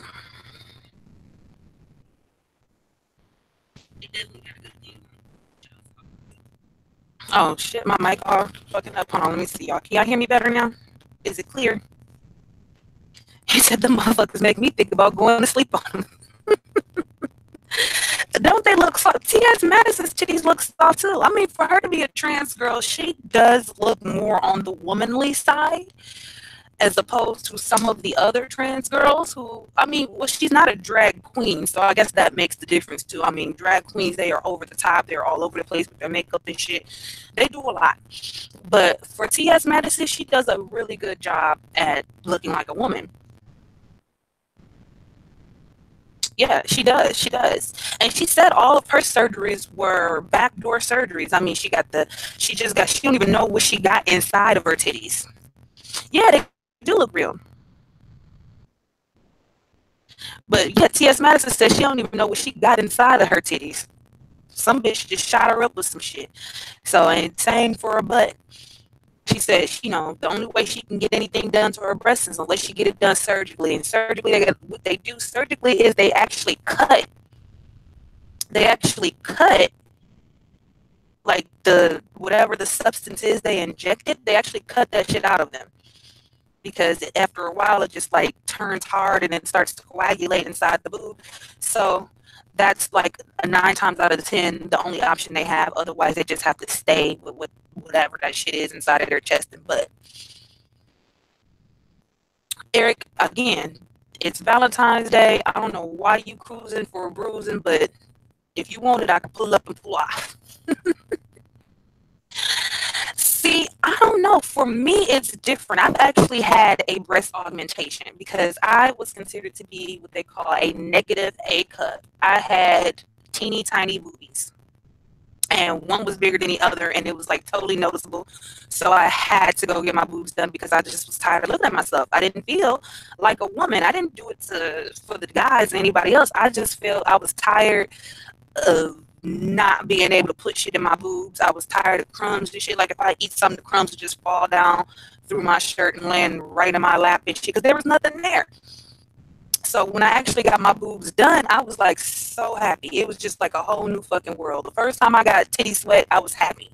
I was like, oh my God, this is what it's like to have boobs. So I did it. No, it's funny. I'm talking about, yeah, my boobies are fake. I had to do it though. My shit was just hurting. I had the one titty, the one big titty, the one little titty thing going on. Plus the doctor, when I went in for my consultation and the doctor told me I had what was to be considered a negative A cup because one was bigger than the other one, I said, you know what? Let's do it. I put that down payment down and I got it done and paid the rest on a payment plan. Thank you, Care Credit. I love my titties now. I'll be putting all kinds of shit in my titties now. I'll be putting lipsticks and lip glosses and money and ID. My titties have turned into a purse. I put keys. I put all kinds of shit in there. I put cups. Whatever I need, I put them right in there. These have helped me out a lot. It's like a pocket, an extra little pocket. I say I'm not against surgeries at all. I say if you want to go get something done, go get it done. Don't let nobody tell you shit. If you want to go get your stomach sucked out, go get your goddamn stomach sucked out and come back snatched. If you want to go get a nose job, go get a nose job. Just don't come back here looking like goddamn Michael Jackson at the nose. If you want to go ahead and motherfucking get your butt blown up, get your butt blown up. But just don't sit around here looking like an ant. You know what I mean? How bitches got the ant body now because they just do too much with the ass. Like, bitch, you have your legs are sticks and then they just come up to this big ass hump. Like, what the fuck is that? I got C. I am a C cup. So I went from an A to a 34C and now I am a 32B. I'm a D cup now because I gained like weight, lost weight. Boobs make you gain weight. I don't know if it's the boobs that made me gain weight or I don't know if it's the fact that once I got my boobs, everybody just thought I was hungry because everybody was like, you want to go out to eat? You look like you hungry. You know, everybody was taking me places and doing shit with me. So I don't know if that's where the weight gain came from or if it was actually the boobs. But yeah, now I have D cups.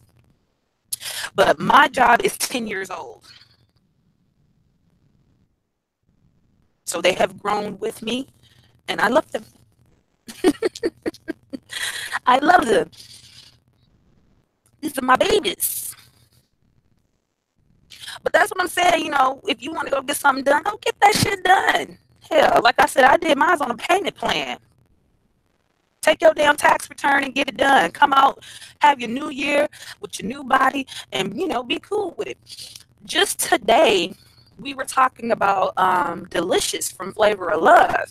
How we think she's bleaching because guys, that's a thing now. Everybody's bleaching their skin and everybody's becoming light skinned, and it's like, what the fuck are y'all doing? Would you redo them?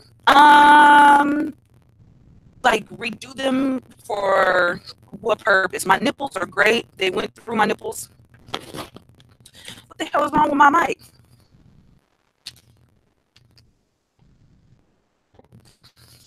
Stop calling, bitch. Can y'all hear me? Can y'all hear me better?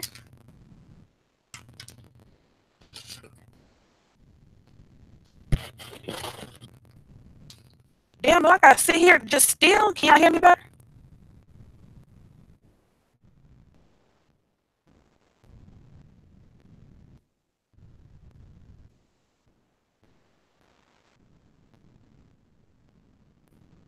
Can y'all hear me? Mic check, mic check. Put a one up in the chat room if y'all can hear me better. True, you can hear me, nigga, if you said no. I'm so sick of you.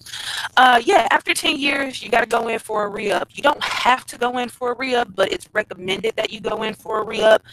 Mine are absolutely fine, though, 10 years in, because as I stated, they've grown with me. So I'm good on that. But yeah, probably I said that once I have a baby, that's probably when I'm gonna go and have them redone.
Hello? Okay, there we go. Can y'all hear me better now? Or do I still have the robot?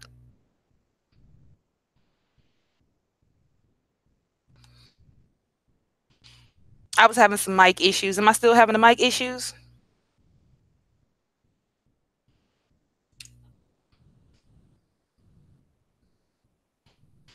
One of her nipples died and she only has one nipple. Wait a minute. She said one of her nipples died. I would have asked to see that shit too. Like, girl, one of your nipples died? How? How? But when I was first getting the surgery, you got to do your research. You got to do your research. I was doing my research. I was looking at a whole lot of different doctors. I wanted to go somewhere that was like a big city because at the time I was in Milwaukee, Wisconsin, and I was like, these motherfuckers don't know nothing about no titties. I want to go way out to Florida somewhere where they do titties. So I'm looking around on the internet and I'm trying to figure out like who's a good doctor for me because you're supposed to research your doctors. And I'm finding all of these doctors who got all these malpractice suits against them for like chopping people's nipples off, sending people home with their stitches open, and just all kinds of weird shit.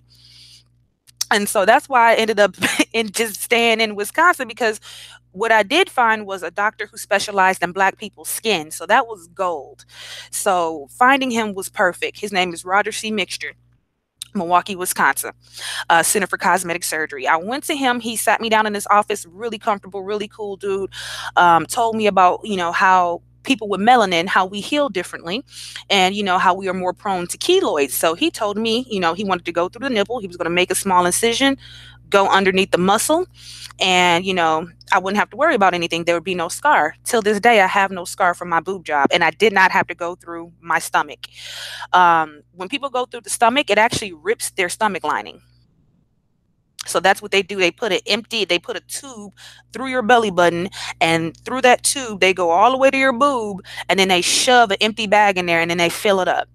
That's what going through the stomach is, and that's why most people who go through the stomach, their titties be, off center and shit.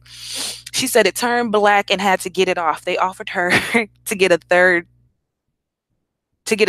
tat or titty, but she refused. Oh my god. Mm-mm. Mm-mm. Mm-mm. Let me see, y'all. Let me see if I can find out what the hell nipple death look like.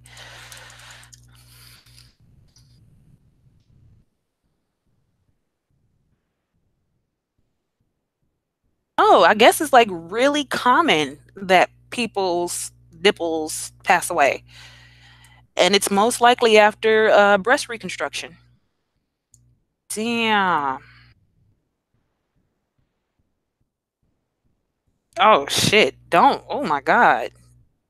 Don't Google nipple death because this shit is. Oh god.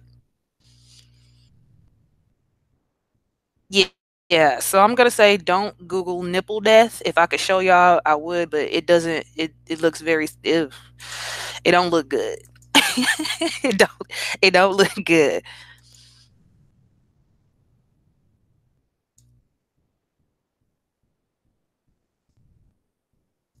Stop cowling. See, I can't. I don't think I can share it because there's no way for me to block out the other titty, and I don't want to get flagged for having titties on my show. So just go ahead and Google nipple death, and you're gonna see a lot of shit come up, and it's all gruesome.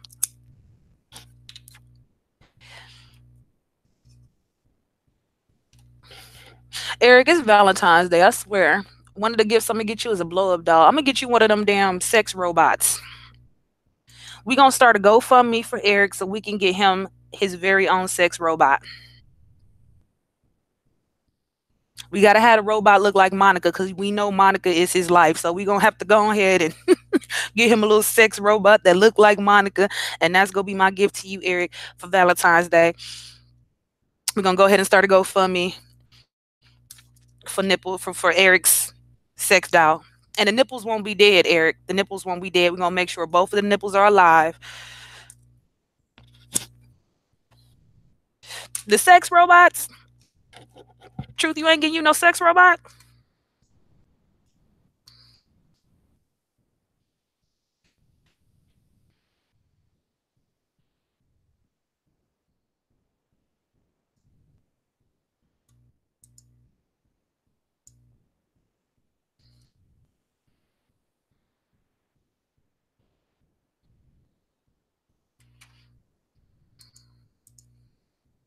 Screen share.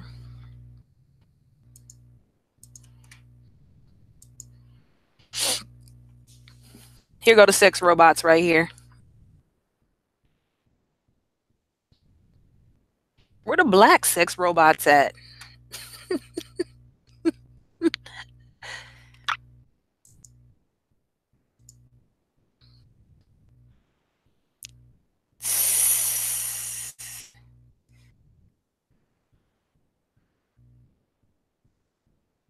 Eric, you gonna fuck around with the sex robot. I'm sitting up here looking at these things like, Lord, look at her little butt.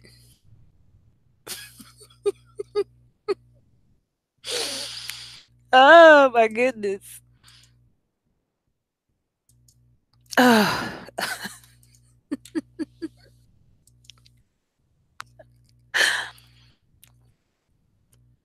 He said niggas ain't buying that shit. That's where that's where they at. Look at that little butt. See, I told you, truth. Did you Google it?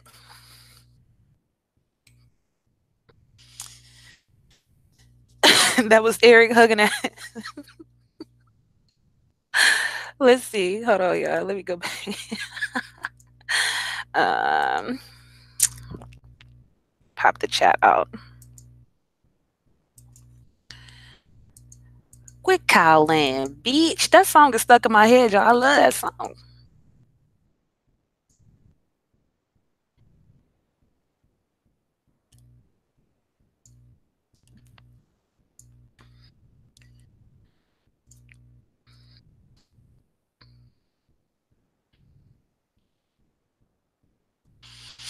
Nipple death.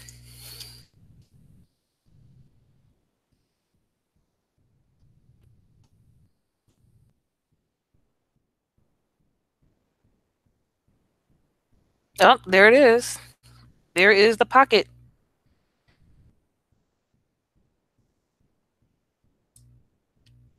Oh my god.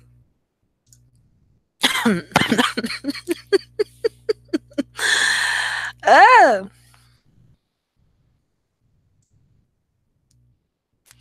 they had demonstrations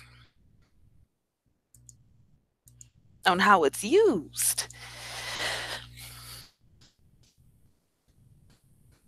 He said, I ain't buying that shit either.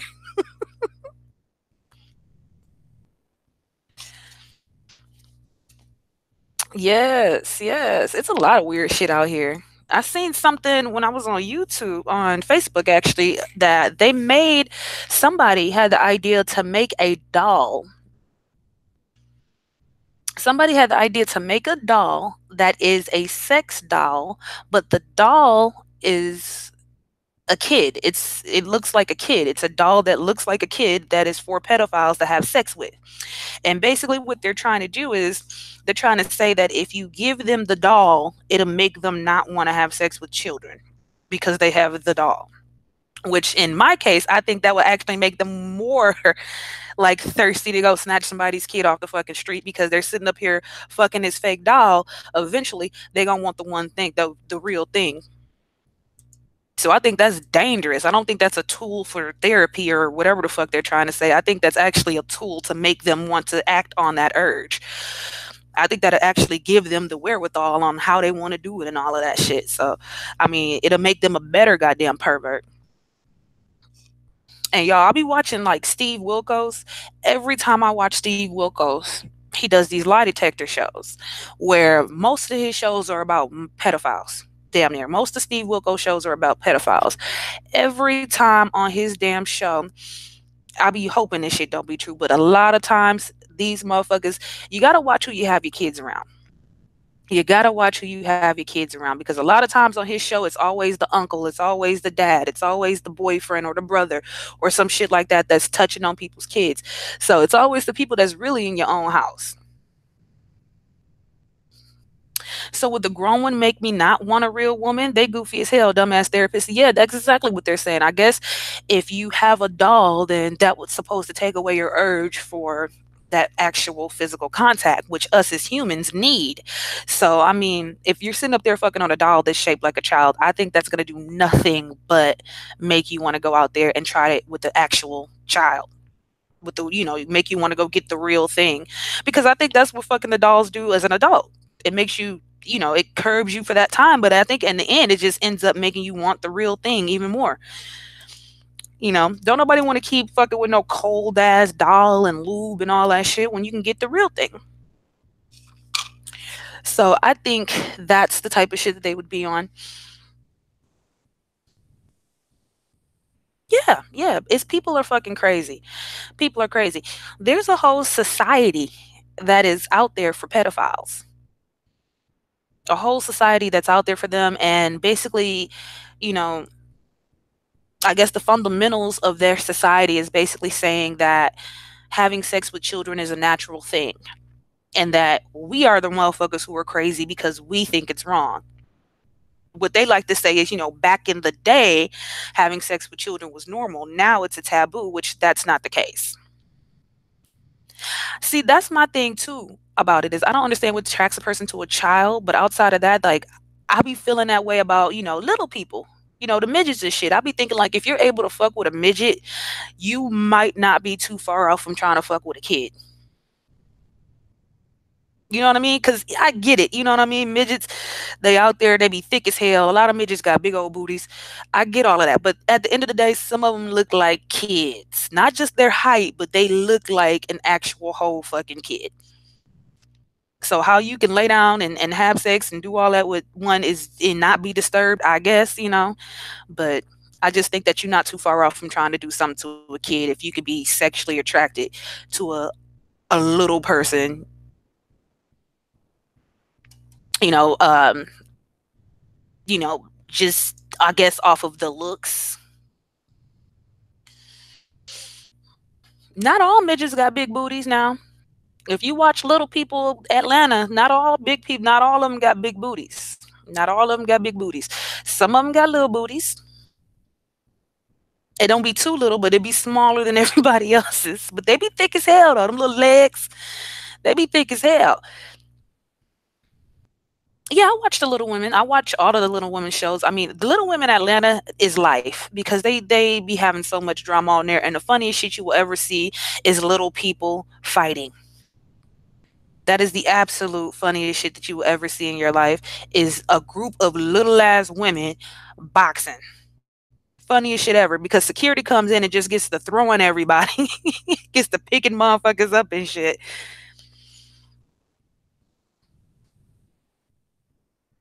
He said I was trying to make Sharice feel better. She mad about them pedos. My daughter is 20 but looks 12 and she will have these old ass perverts trying to talk to her because they think she a kid. That's my point exactly, Felicia. Motherfuckers be disappointed like, "Oh, you're of age? Oh, okay. Well, nice talking to you."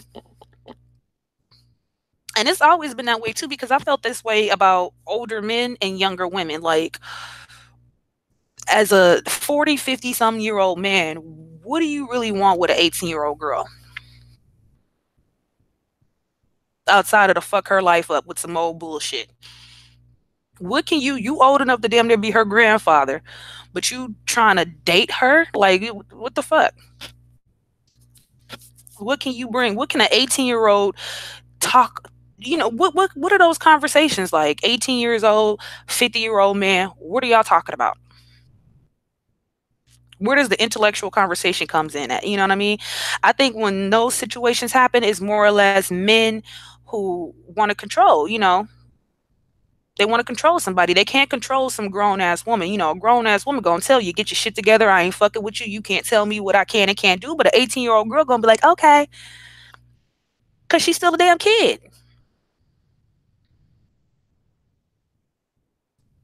All them niggas is pedophiles talking she legal fucking creep. Right. How long have you been waiting for this girl to turn 18? That's the shit that be killing me. Like motherfuckers who be lusting over girls, and like, oh, she 18 now. I've been wanting her since she was 15. Like, wait, what? Like, you know what I mean? It's just weird shit like that. I just think that if you 50 years old and you trying to fuck with an 18-year-old girl, there's nothing that you want outside of sex to control her, to manipulate her. That's all I think that you could possibly bring to the table outside of being a sugar daddy. Because ain't no real relationship gonna be had there. She 18, she could barely wash her ass, but you sitting up here 50 years old trying to, you know what I mean, have a relationship with this girl. She could barely make noodles without burning them, and you sitting up here trying to have a relationship with this woman at 50 years old. You should be beyond that. You should be way past that. You got kids that got kids her damn age, but you still trying to fuck up. You still trying to fuck with. Like, it's crazy shit like that. Yeah, it's like, how long have you been watching? How long have you been having this? That's what I'm saying. I knew dudes who kick it with 60 year. I still know that. Yeah. I know a lot of little 60, 70-year-old girls, out here in the city who fucking grown ass men getting pregnant by grown ass men.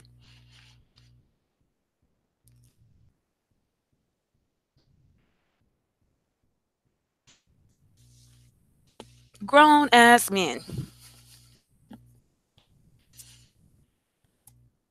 So I just be looking at them situations like, ugh. If you want a younger woman as a 50-year-old man, I think a younger woman for you would be 30 years old. As a 50-year-old man, you shouldn't be fucking with nobody who 20 anything. As a grown as a 50-year-old grown ass man, if you want a younger woman, you need to be looking at somebody who's in their 30s, around there. But yeah, it's crazy how this shit is, how, more and more shit, they starting to make more and more weird shit normal. Like that pedophile shit. They trying to slowly but surely make more and more weird ass shit the norm. That's why I hate watching Empire sometimes, cause I hate how they be doing motherfuckers on Empire, and I'm tired of seeing like the gay shit. Cause they just put it out there so openly and so blatantly and just all the time, and I'd be like, "Come on now, we know he's fucking gay." They got more love scenes for the gay motherfuckers than they do for the actual heterosexual people in the damn show. Every time I turn around, you know what I'm saying? You catching a nigga getting ready to suck a cock, or you getting you just weird shit, and I'm like, what is happening? These grown ass men be using these teenagers up. They be wore out by the time they 20. That's exactly right, Felicia. Head all fucked up, wore out. You know what I mean? Just all kinds of things.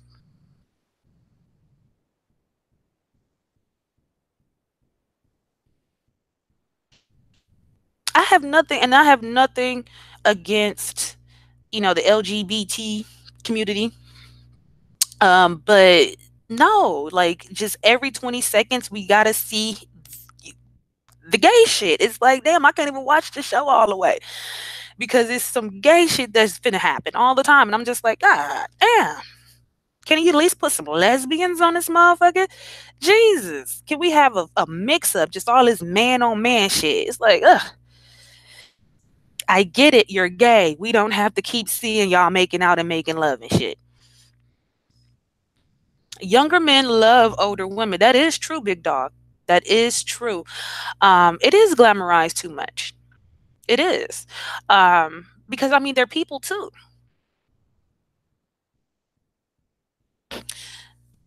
Yes, younger men do love older women and older women love younger men.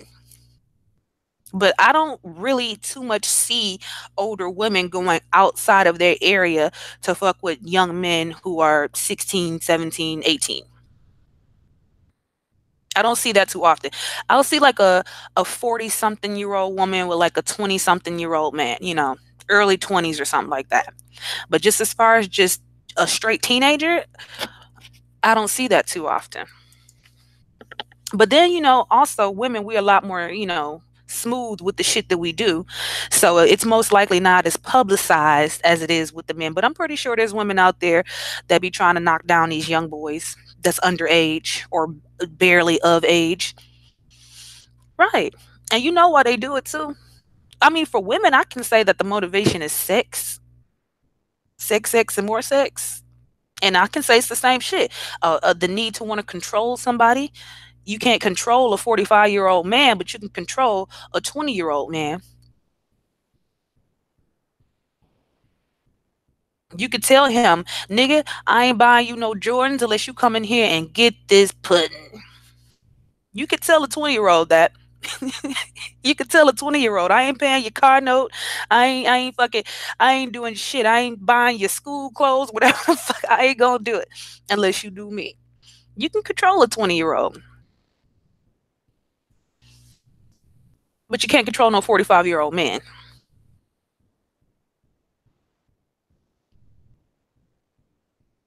And that should be so fucking crazy. Next caller, bitch.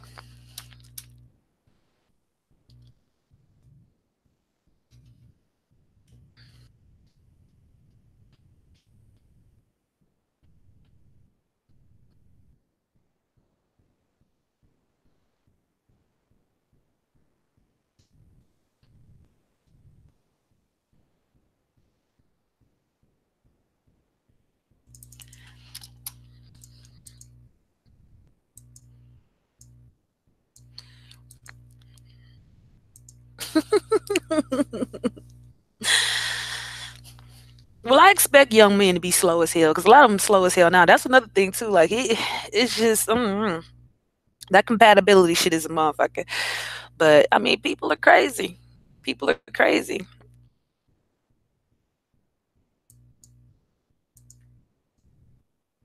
People are crazy.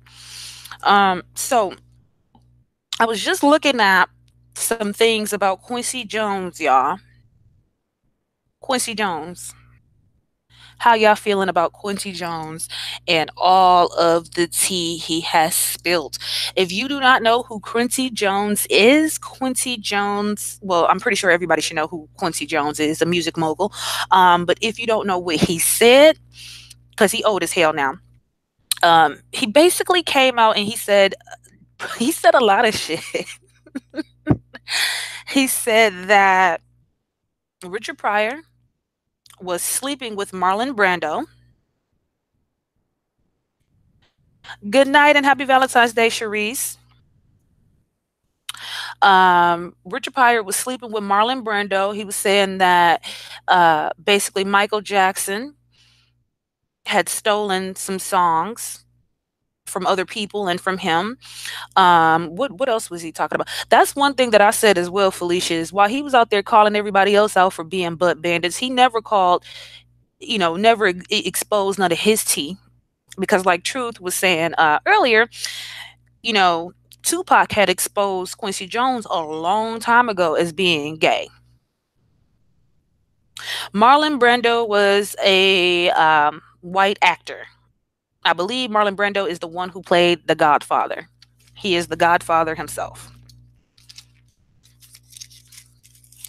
So, I mean, it would have been a very weird matchup, Richard Pryor and Marlon Brando, but I believe it was a lot of drugs involved when that shit happened. But Richard Pryor's wife has actually come out and confirmed that the shit happened. That it happened, and it's like, damn. I kind of felt some kind of way about what Quincy Jones was saying because it's like, why now? Why wait till everybody's dead? And now that all these people are dead, now you want to start exposing tea? Like, why fuck up the memory that we have of them like that? And I get it, he 80 years old, so he don't give a hell about what we talking about. He don't give a hell about impressing nobody. He don't give a damn. You know, but at the same time, like, why wait for Michael to die before you start talking your shit? Why wait for Richard Pryor to die before you start talking your shit? You know what I mean? I just thought it was really weird. You've been holding back all these secrets for all of these years, and now at 80 years old, your old ass want to try to bring it out. It makes no sense.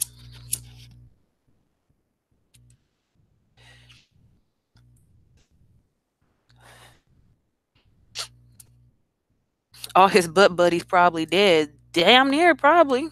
Right, expose them while they alive, hell. You could have been told Michael he stole your shit, but no, that ain't what you told him. You just continued to work with him.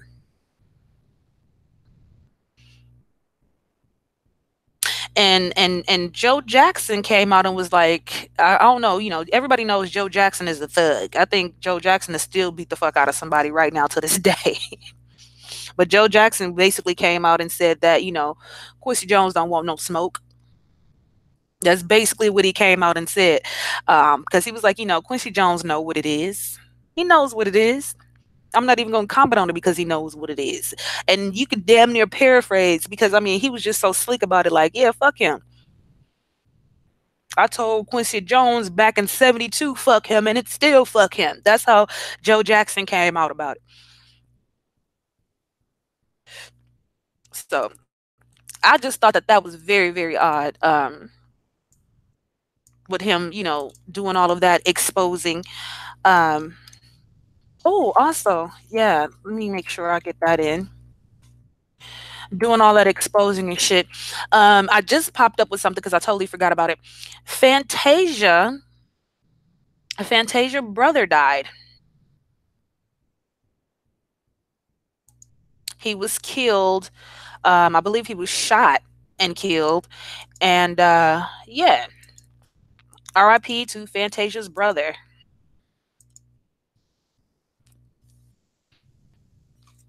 Totally forgot about that. Yes, Fantasia's brother passed away. Or was it her brother or nephew? Oh, it's her nephew, actually. I'm sorry. Her nephew is Fantasia's nephew that was killed in a shooting. His name was Taekwon Von Rico Washington, and he was found shot multiple. He was found with multiple gunshot wounds on the road in front of his home in Greensboro, North Carolina. Um, Her nephew, he was 18 years old at the time that he passed away.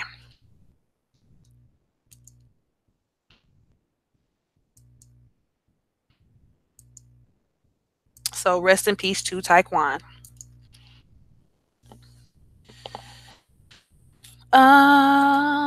It said it happened in Greensboro, North Carolina. Mm-hmm.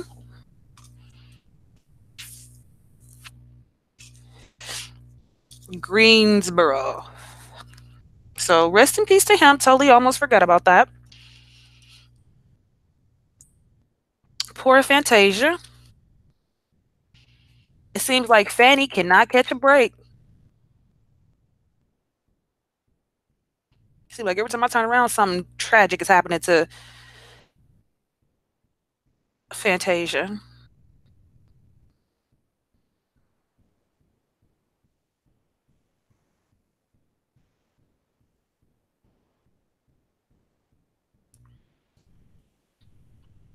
Mm-mm. I'm just sitting up here reading.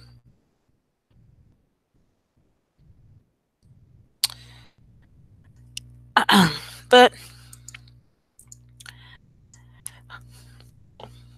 in Greensboro, is it bad in Greensboro?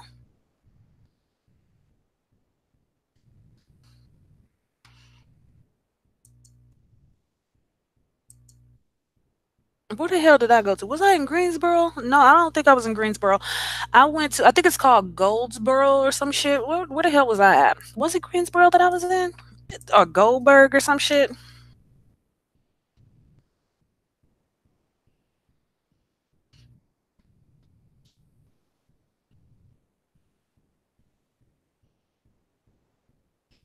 I think it might have been Goldsboro that I was in.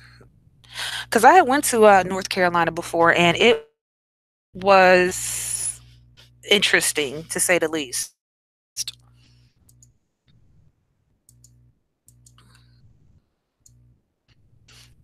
Yeah, I went to Goldsboro, and when I went, it was like nothing. I flew in to Raleigh, Durham, and then Goldsboro was like about an hour away from the airport in Raleigh, Durham. And I think it's by a military base. I'm not sure. I believe we were by a military base. Um, and it was just nothing in Goldsboro but trailers. It was just like a little teeny tiny town. There was hardly shit in there. I mean, I just saw a bunch of damn trailers. You're in Durham? Mm-hmm. Because I remember when I got down there, I'm like, am I in Raleigh or am I in Durham? What the hell is this? Because this is what they called it on my ticket. They called it Raleigh, Durham. I'm like, okay.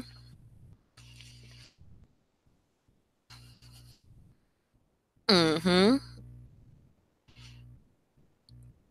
But yeah, Goldsboro was some country ass shit. That was like one of the first times, that was the first time I was actually ever in a trailer. And that's when I found out that actually inside of them damn trailers, they actually look like houses. But like the trailer had like three, four bedrooms.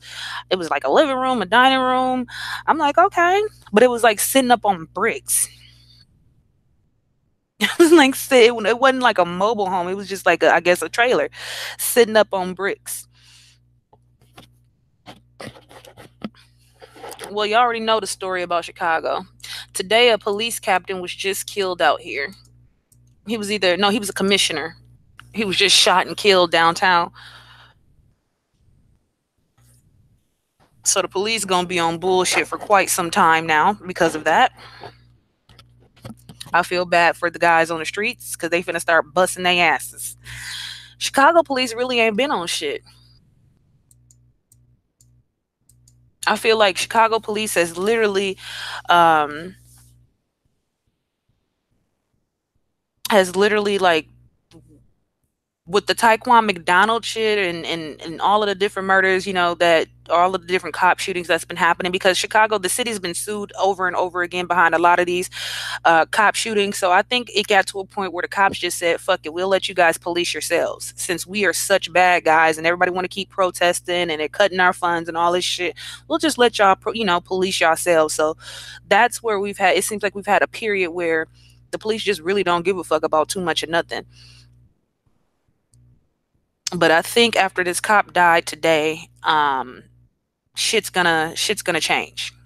Shit's definitely gonna change, because that's how shit changes. It has to be like a cop that dies or something like that. Fuck all the black people that's died. Fuck all the people and kids that's died. Period. It has to take for a cop to die for shit to change and for them to actually want to do their job. Not too long ago, a judge was just killed out here.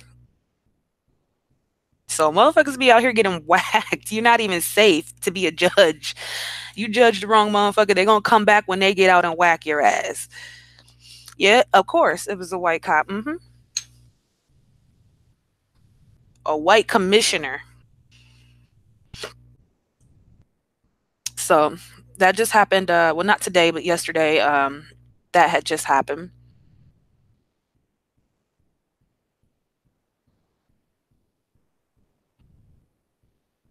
and that's like totally fucked up.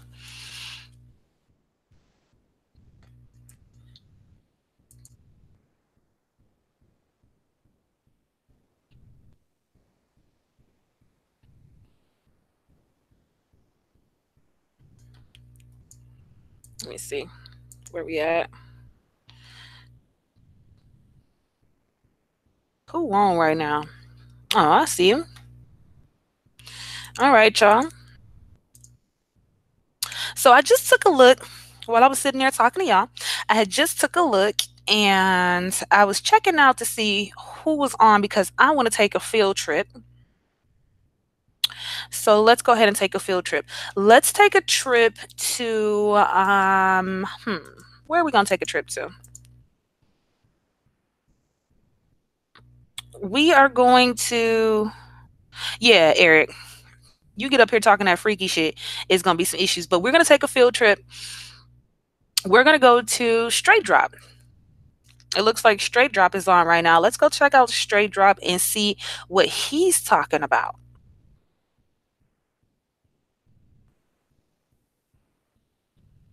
Lego.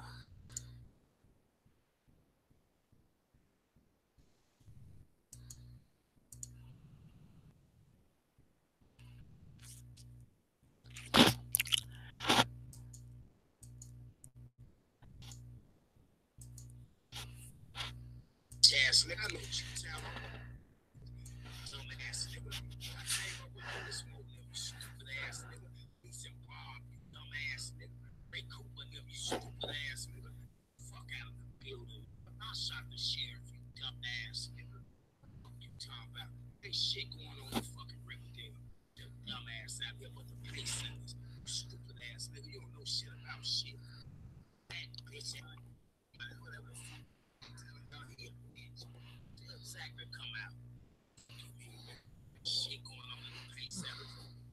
Talking about, man. Bitch ass nigga, ain't shit you can tell me about Chicago. Dumb ass. Dumb ass niggas. Make me work Chicago. Bitch ass niggas.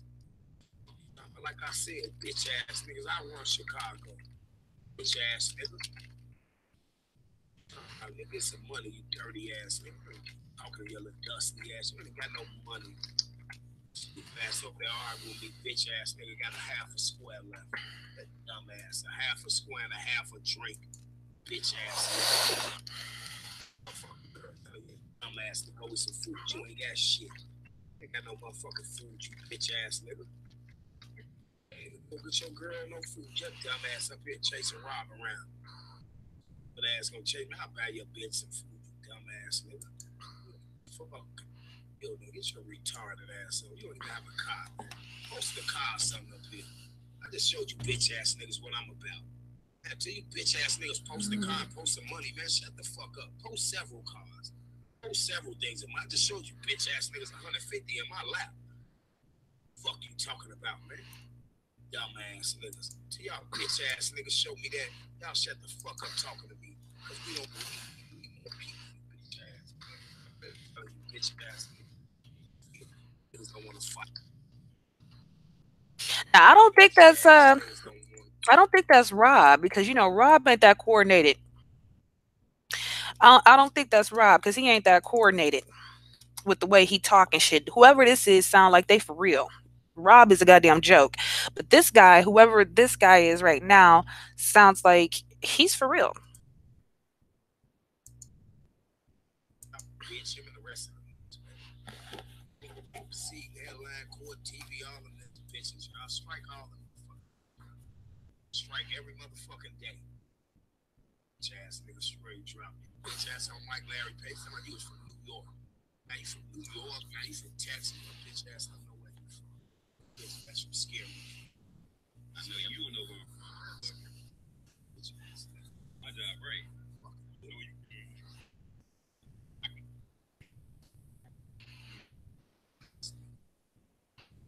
Is this Rob? Strike bitch ass niggas. Let me see. Who is this? None of them niggas about shit. Bitch ass nigga. I'm a bitch ass nigga. What's up with your dumb ass mama? What's up with your dumb ass mama? There ain't your dumb ass wife. Hey, put in my mother. No, you motherfucker. That's what I tell you. I feel sorry for those Oh, little girls, man. okay. So actually, this is Rob. He sounds a lot different. That's his inside voice. That's why I'm like his inside voice. I'm like he sound a whole lot different.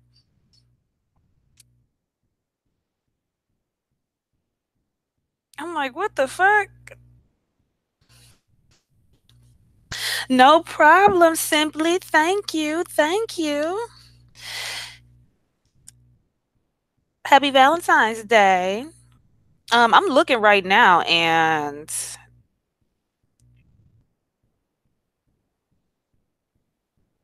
why are they calling him a rapist? Who the hell did he rape?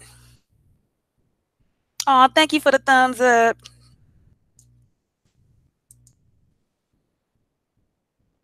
I feel sorry for girls who got me.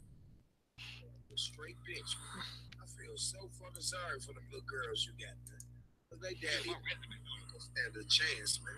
They ain't gonna stand a chance. And the fucked up part with the karma gonna be, them little bitches gonna run into a nigga just like your dumb ass. Run into it. That's like dumbass. That's the karma. Fuck little bitches don't watch what I tell you. You a dumbass nigga and you added for it. Serve you. Bitch ass nigga. Feel sorry for your fucking kids. I really do, man. From the bottom of my fucking heart, man. I feel sorry for your kids and all the fucking bitch asses follow you that got kids. I feel sorry for all you niggas. But y'all don't want to see the truth. I feel sorry for them little girls, man. They got a hard time coming, man. Shot-Town, won't you get off my dick, man? You bitch ass nigga. Go to sleep, man. Yeah, put your boyfriend dick in your mouth, you bitch ass nigga. You dumb ass nigga laying next to a dude and shit, steady talking my motherfucking name. Sit your dumb ass up, man. Stupid retarded ass motherfucker. Go to sleep, you bitch ass nigga. Oh my god. First and foremost, what is happening? Like what is happening right now? So it sounds like Rob is like in it right now. He up here talking about motherfuckers kids and shit. He up here, I mean, I just don't understand how he's supposed to be a man of God, but every other word out his mouth is a curse or a swear.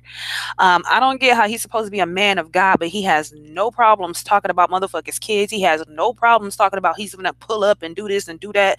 He has no problem clapping back, but yet and still he's supposed to be a man of God. That's why I say, like, if you can't see that clown shoes and his little fucking minions are entertainers, like they say in their in their disclosure that they're entertainers, like I don't know what else to tell you. Ain't nobody but straight drop. Ain't nobody from Chicago. I've always come back with a Chicago name. I'm Shot Right Kid, the Shot Town boss. Man, get your dumb ass on straight drop. Go and please your fucking wife, you dumb ass. Oh my god. Fuck you. Can't sit up here and talk shit like this. Straight drop. Y'all don't even say Shot Town. Say straight drop, you dick. You bitch ass. Y'all ain't gonna go. He was the crowd for talking shit to that. Like that. I know it is. I know it's one of the bitch ass niggas who sat down and played that. That's straight drop, man. This bitch ass hurt. That's why I just said.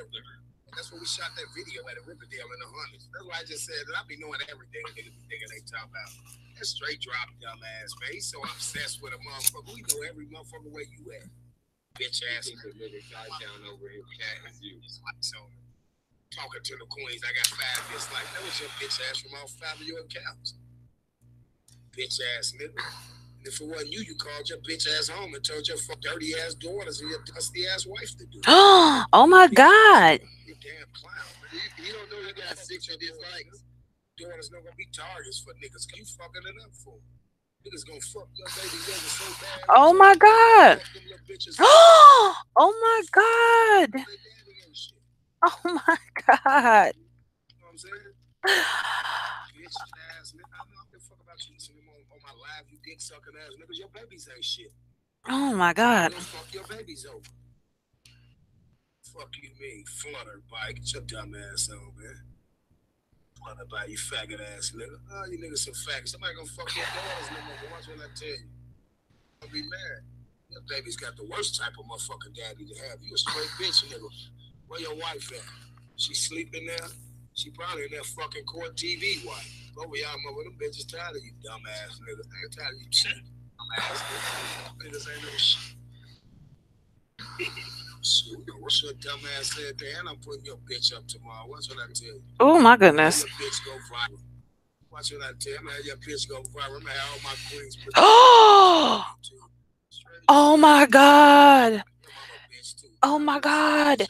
Do you see what this man just said? Is this for real him? Is this King Rob right here? He said, straight drop. I'm on my second phone. I'll rape your 9-year-old daughter in her ass and fuck that bitch. What the fuck?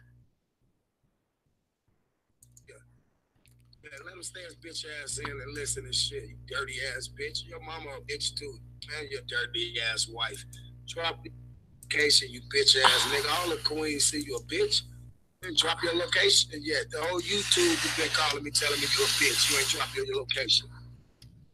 I want your yes. Bitch, come over here. Say, hey, go shit. Dumbass, better go tend to his wife. Somebody over there fucking that bitch now. That sticky pussy ass. I don't see why did she marry your dumb ass with her drunk ass. That bitch was drunk as hell. Your wife a straight bitch. Fuck you talking about. Yeah, I know Zach, you bitch ass nigga. Me and Zach fucked your wife. Bitch ass. I'm gonna let Rugs and them know that you put their name in some shit and them brothers ain't got shit to do with shit, you bitch ass nigga. And I'm gonna let Zach know you said he a murderer too. After I beat his bitch ass. Bitch ass, look, YouTube streets, y'all. Strike that page too. Make sure y'all hit that motherfucking YouTube streets, man. That YouTube streets right there, hit that motherfucker too. Y'all. Hit every page you got. Make that bitch ass nigga lock that shit up tonight. Hit his bitch ass. Your mama a bitch, straight drop. You ain't no shit. A bitch ass nigga. You ain't no shit. These queens don't act like dirty as hell, dog. You a bitch ass nigga. You looking stupider and stupider and stupid. Oh, this bitch ass. I'll put your dumb ass wife up tomorrow. Watch what I tell you. Follow me around YouTube all day watching. Well, we gotta that dumb ass back over there, nigga. Tend to your fucking wife. Like fucking that bitch. Your dumb ass over here chasing other motherfuckers. That's how she tell him. Another motherfucker, come on, get that pussy, cause your dumb ass over here chasing another nigga. You stupid ass, man. You better spend some time with your wife. Bitch ass been on YouTube since early this morning. All on panels and shit. You ain't told your wife not one time, hi, boy, you love her. Dumb ass nigga. Stupid ass nigga. Your wife got so fucking tired of your dumb retarded ass. She about ready to trade your bitch ass in for a pound puppy. She trying to trade that bitch ass nigga in for a puppy. You know where Rob get to talk, he run over you. Rob, and all his channels and shit. Dumb ass nigga, man. I put your stupid ass on your mama channel. I'm gonna put your dumb ass mama up here, man. Stupid ass bitch. I'm gonna ask that bitch, why the fuck did you even have this dumb ass kid? Should have left his bitch ass at the emergency ward. Dumb ass nigga. You stupid damn Buford ass nigga. You ain't the bitches you got over there following you and shit. Flutterby, take your dumb ass to the street. You look like a flutterby. Just look like it flooded on your fucking face, you stupid retarded ass bitch. Take your ass over there and feed them dirty ass kids, bitch. Don't be killing me about you bitches. Come over here talking shit. You ain't even fed your kids, bitch. You like that. You can't say shit, bitch. Bring them dirty ass kids up, you dumb ass bitch. Where is his Valentine at? He up here on Valentine's Day going clean the fuck in. Where is his woman at? Cause she needs to be slapped in the back of the head with a motherfucking brick. How could you? How could you even attempt to sit up and lay beside a nigga who's sitting up here talking about somebody's kids like that? You that mad that you gonna start talking about somebody's kids? Dumbass audience. Whoever listens to the dumbass. Like I said, dog. All you niggas. Flutterby just won't sit that dusty ass down. Your kids so dirty right now. That was you flutter your ass back to the crib and feed their ass, bitch. Get your dumb ass from over little Johnny house, stupid ass bitch, sucking dick all fucking night. Go feed your kids, bitch. Flutter your ass home. Flutter your ass in that cluttery ass house, bitch. Clutter, bitch. Pound clutter by. Flutter, you dumb ass bitch. Flutter. You stupid bitch. You sound like a stupid bitch. Some motherfucker told me I made Flutter. I be like, man, tell that bitch bye. Tell Flutter bye. Stupid ass bitch. Got your dumb ass over here. You and your daddy got the dumb ass slice. You probably straight dropped daughter. Stupid bitch. He the only motherfucker made me daughter Flutter. Flutter bye. That dumb retarded ass. Flutter. Is he live right now? Clutter box Is Rob live right now? ass bitch. You dumb ass. Oh my god. Oh my god. In my bed sleeping. Roasting your dumb stupid ass. Like I could barely take this. That's why I'm like, let me. Which channel is he live on? Let me go back.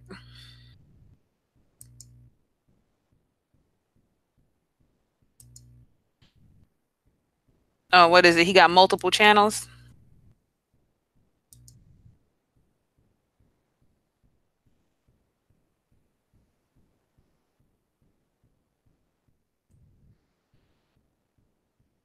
Damn, he got all of these videos about straight drop. What the fuck? What is this shit?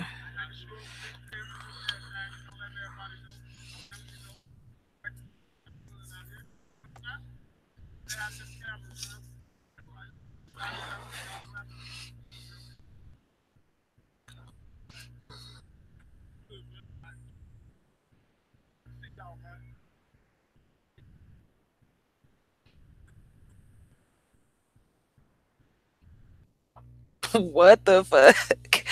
Y'all, I am like thrown back. What channel is he live on right now? Happy V Day, the Buford Show too?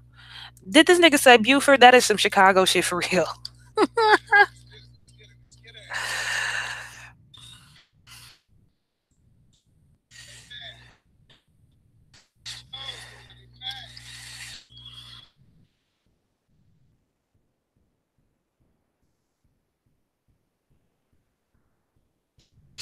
I had to come over here, y'all, because I got to see what this is. What this is. Fuck who they is, y'all. We ain't talking, ain't nobody talking. Fuck that bitch ass nigga. Now let's put him back on punishment. Leslie Rolling. Who the fuck is that, man? She a bot. Is Leslie Rolling a bot? Put her on the channel if this bitch a bot, man. Leslie Rolling. Let's remember this bitch name. Dumbass. Yep, Leslie Rolling. What you rolling off of, bitch? Some ecstasy. Dumbass bitch. Your dumbass will be rolling down the street like a tire, you stupid bitch. Get your dumbass off my chat. Leslie Rolling. Y'all remember that name? Remember that dumbass bitch who was here put her stupid ass on my ass, man. Who address is that? Sean address. 365 Hammond. Who the fuck is Sean? Sean. Leslie Rolling.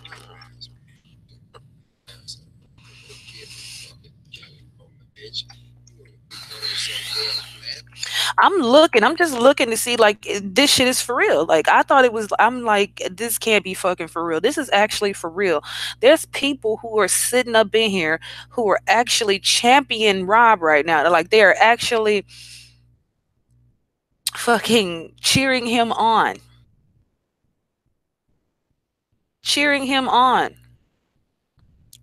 Like he got fucking wrenches that are cheering him on.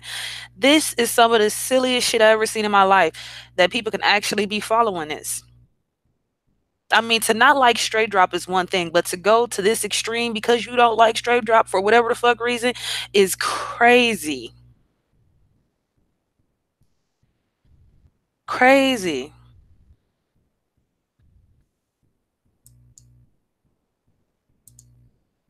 Kanika drink, you bitch ass nigga. You coming up?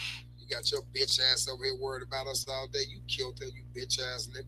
You killed Devils, you bitch ass nigga. Fuck is you talking about? You killed your bitch ass nigga. You put your hands on me, bitch ass nigga.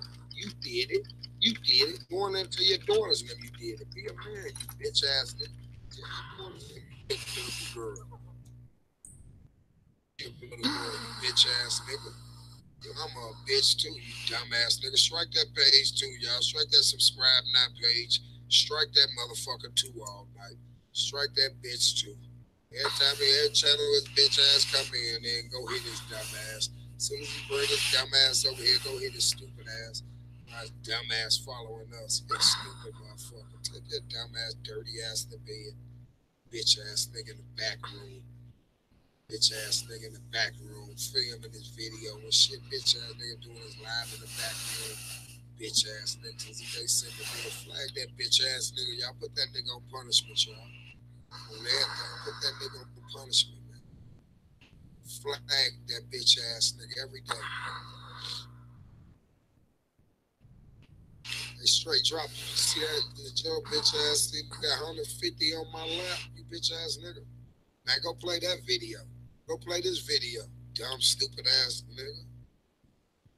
You and your dumb ass wife, you dumb four eyed bitch. Man, go play that video. Oh my god. Stupid bitch up tomorrow. I don't know why you keep running over here. Yeah.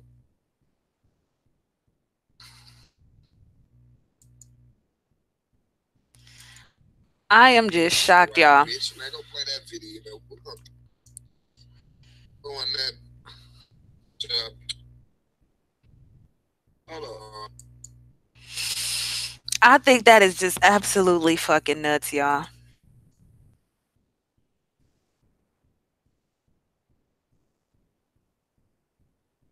I think that is just absolutely fucking nuts. I can't even think. I don't think I can listen to any more of this shit. I feel like I'm losing brain cells just listening.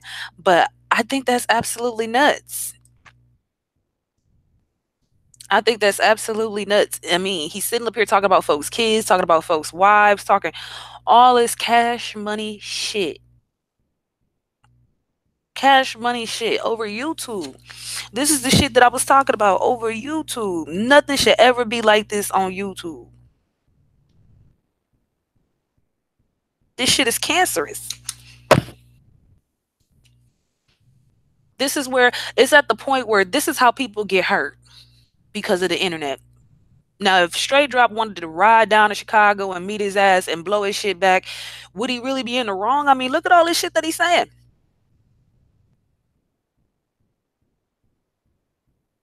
I think that's just absolutely disgusting. He's sitting up there talking about people's kids and all of that. I just can't. I can't with him. He got all his money, but he can't even get internet. Yeah.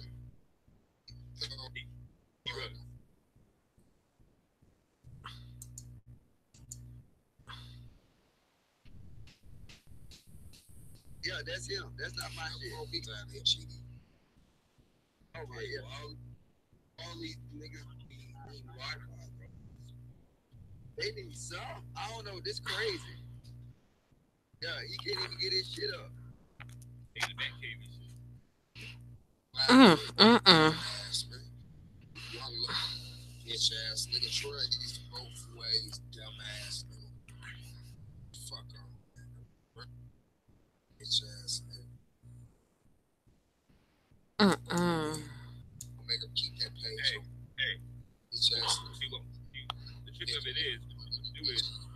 got titles.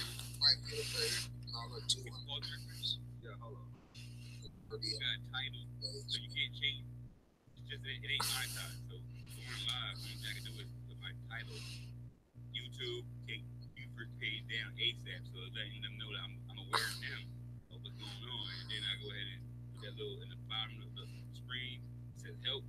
Okay, put that in as soon as it's over. Boom, boom, bang. Keep it up. They already notified. So when they strike, I let them know that he's over there striking me. You know what I mean? Yeah, just like that. Ain't going. I ain't got hype. Mm-mm. This shit is crazy. That is very, very, very crazy. All right, so I'm gonna end this field trip because I can't listen to no more of that, y'all. It's absolutely driving me nuts just hearing him talk like that.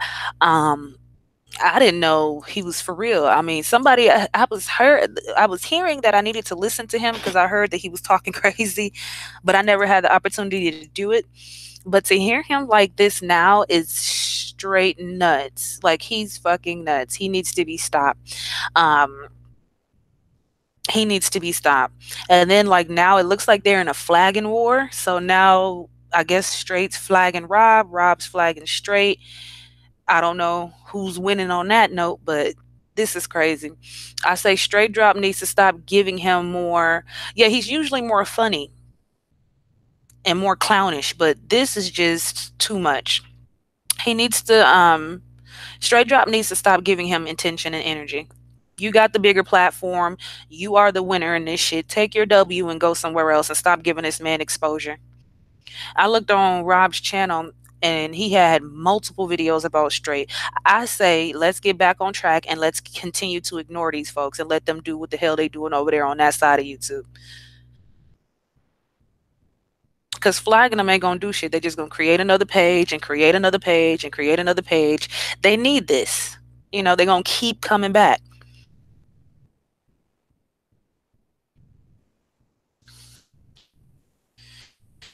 So I think Straight just need to go ahead, cut his ties with this shit and let it go.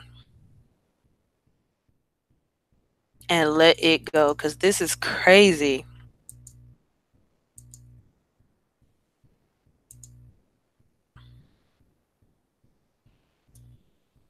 Some gay shit. Like bitches say niggas buff. Buff tone. You a bitch ass nigga. That's buff drip. That's buff drip, bitch ass. That's buff drip. Pound buff drip. Straight bitch. Ain't nobody with his dumb ass. Buff tone.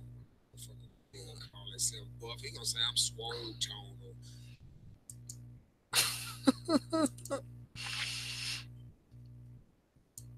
Oh my god. And then I'm looking at his chat and these motherfuckers really going hard for him. It's crazy. It's super, super crazy. If Rob end up getting his ass beat or getting his shit pushed in, I wouldn't be surprised. I would not be surprised. Hell, fucking clown shoes. Clown shoes better be careful. If I was clown shoes, I'd be trying to get the fuck away from Rob at this point. Rob gonna end up getting clown shoes beat the fuck up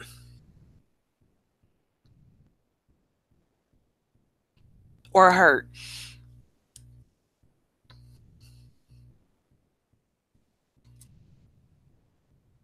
Man, that shit is crazy. The Buford show. All right, y'all. Well, I can't listen to no more of that shit. I can't listen to no more of that. It's too much.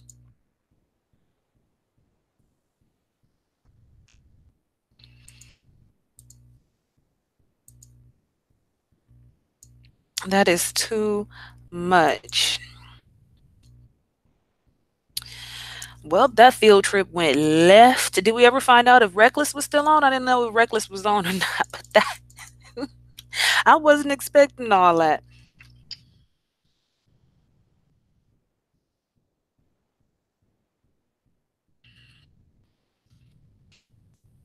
I don't think Reckless is on. Yeah, Reckless isn't on. Yeah, he's not on right now.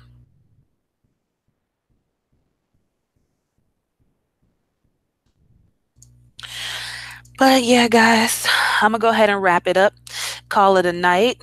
Goodbye, everybody who stuck it out and hung out with me on this Tea Talk tonight. Shouts out to you, Truth. I thought you would have been in the bed a long time ago, but you stuck it out with me on my little live. I appreciate it.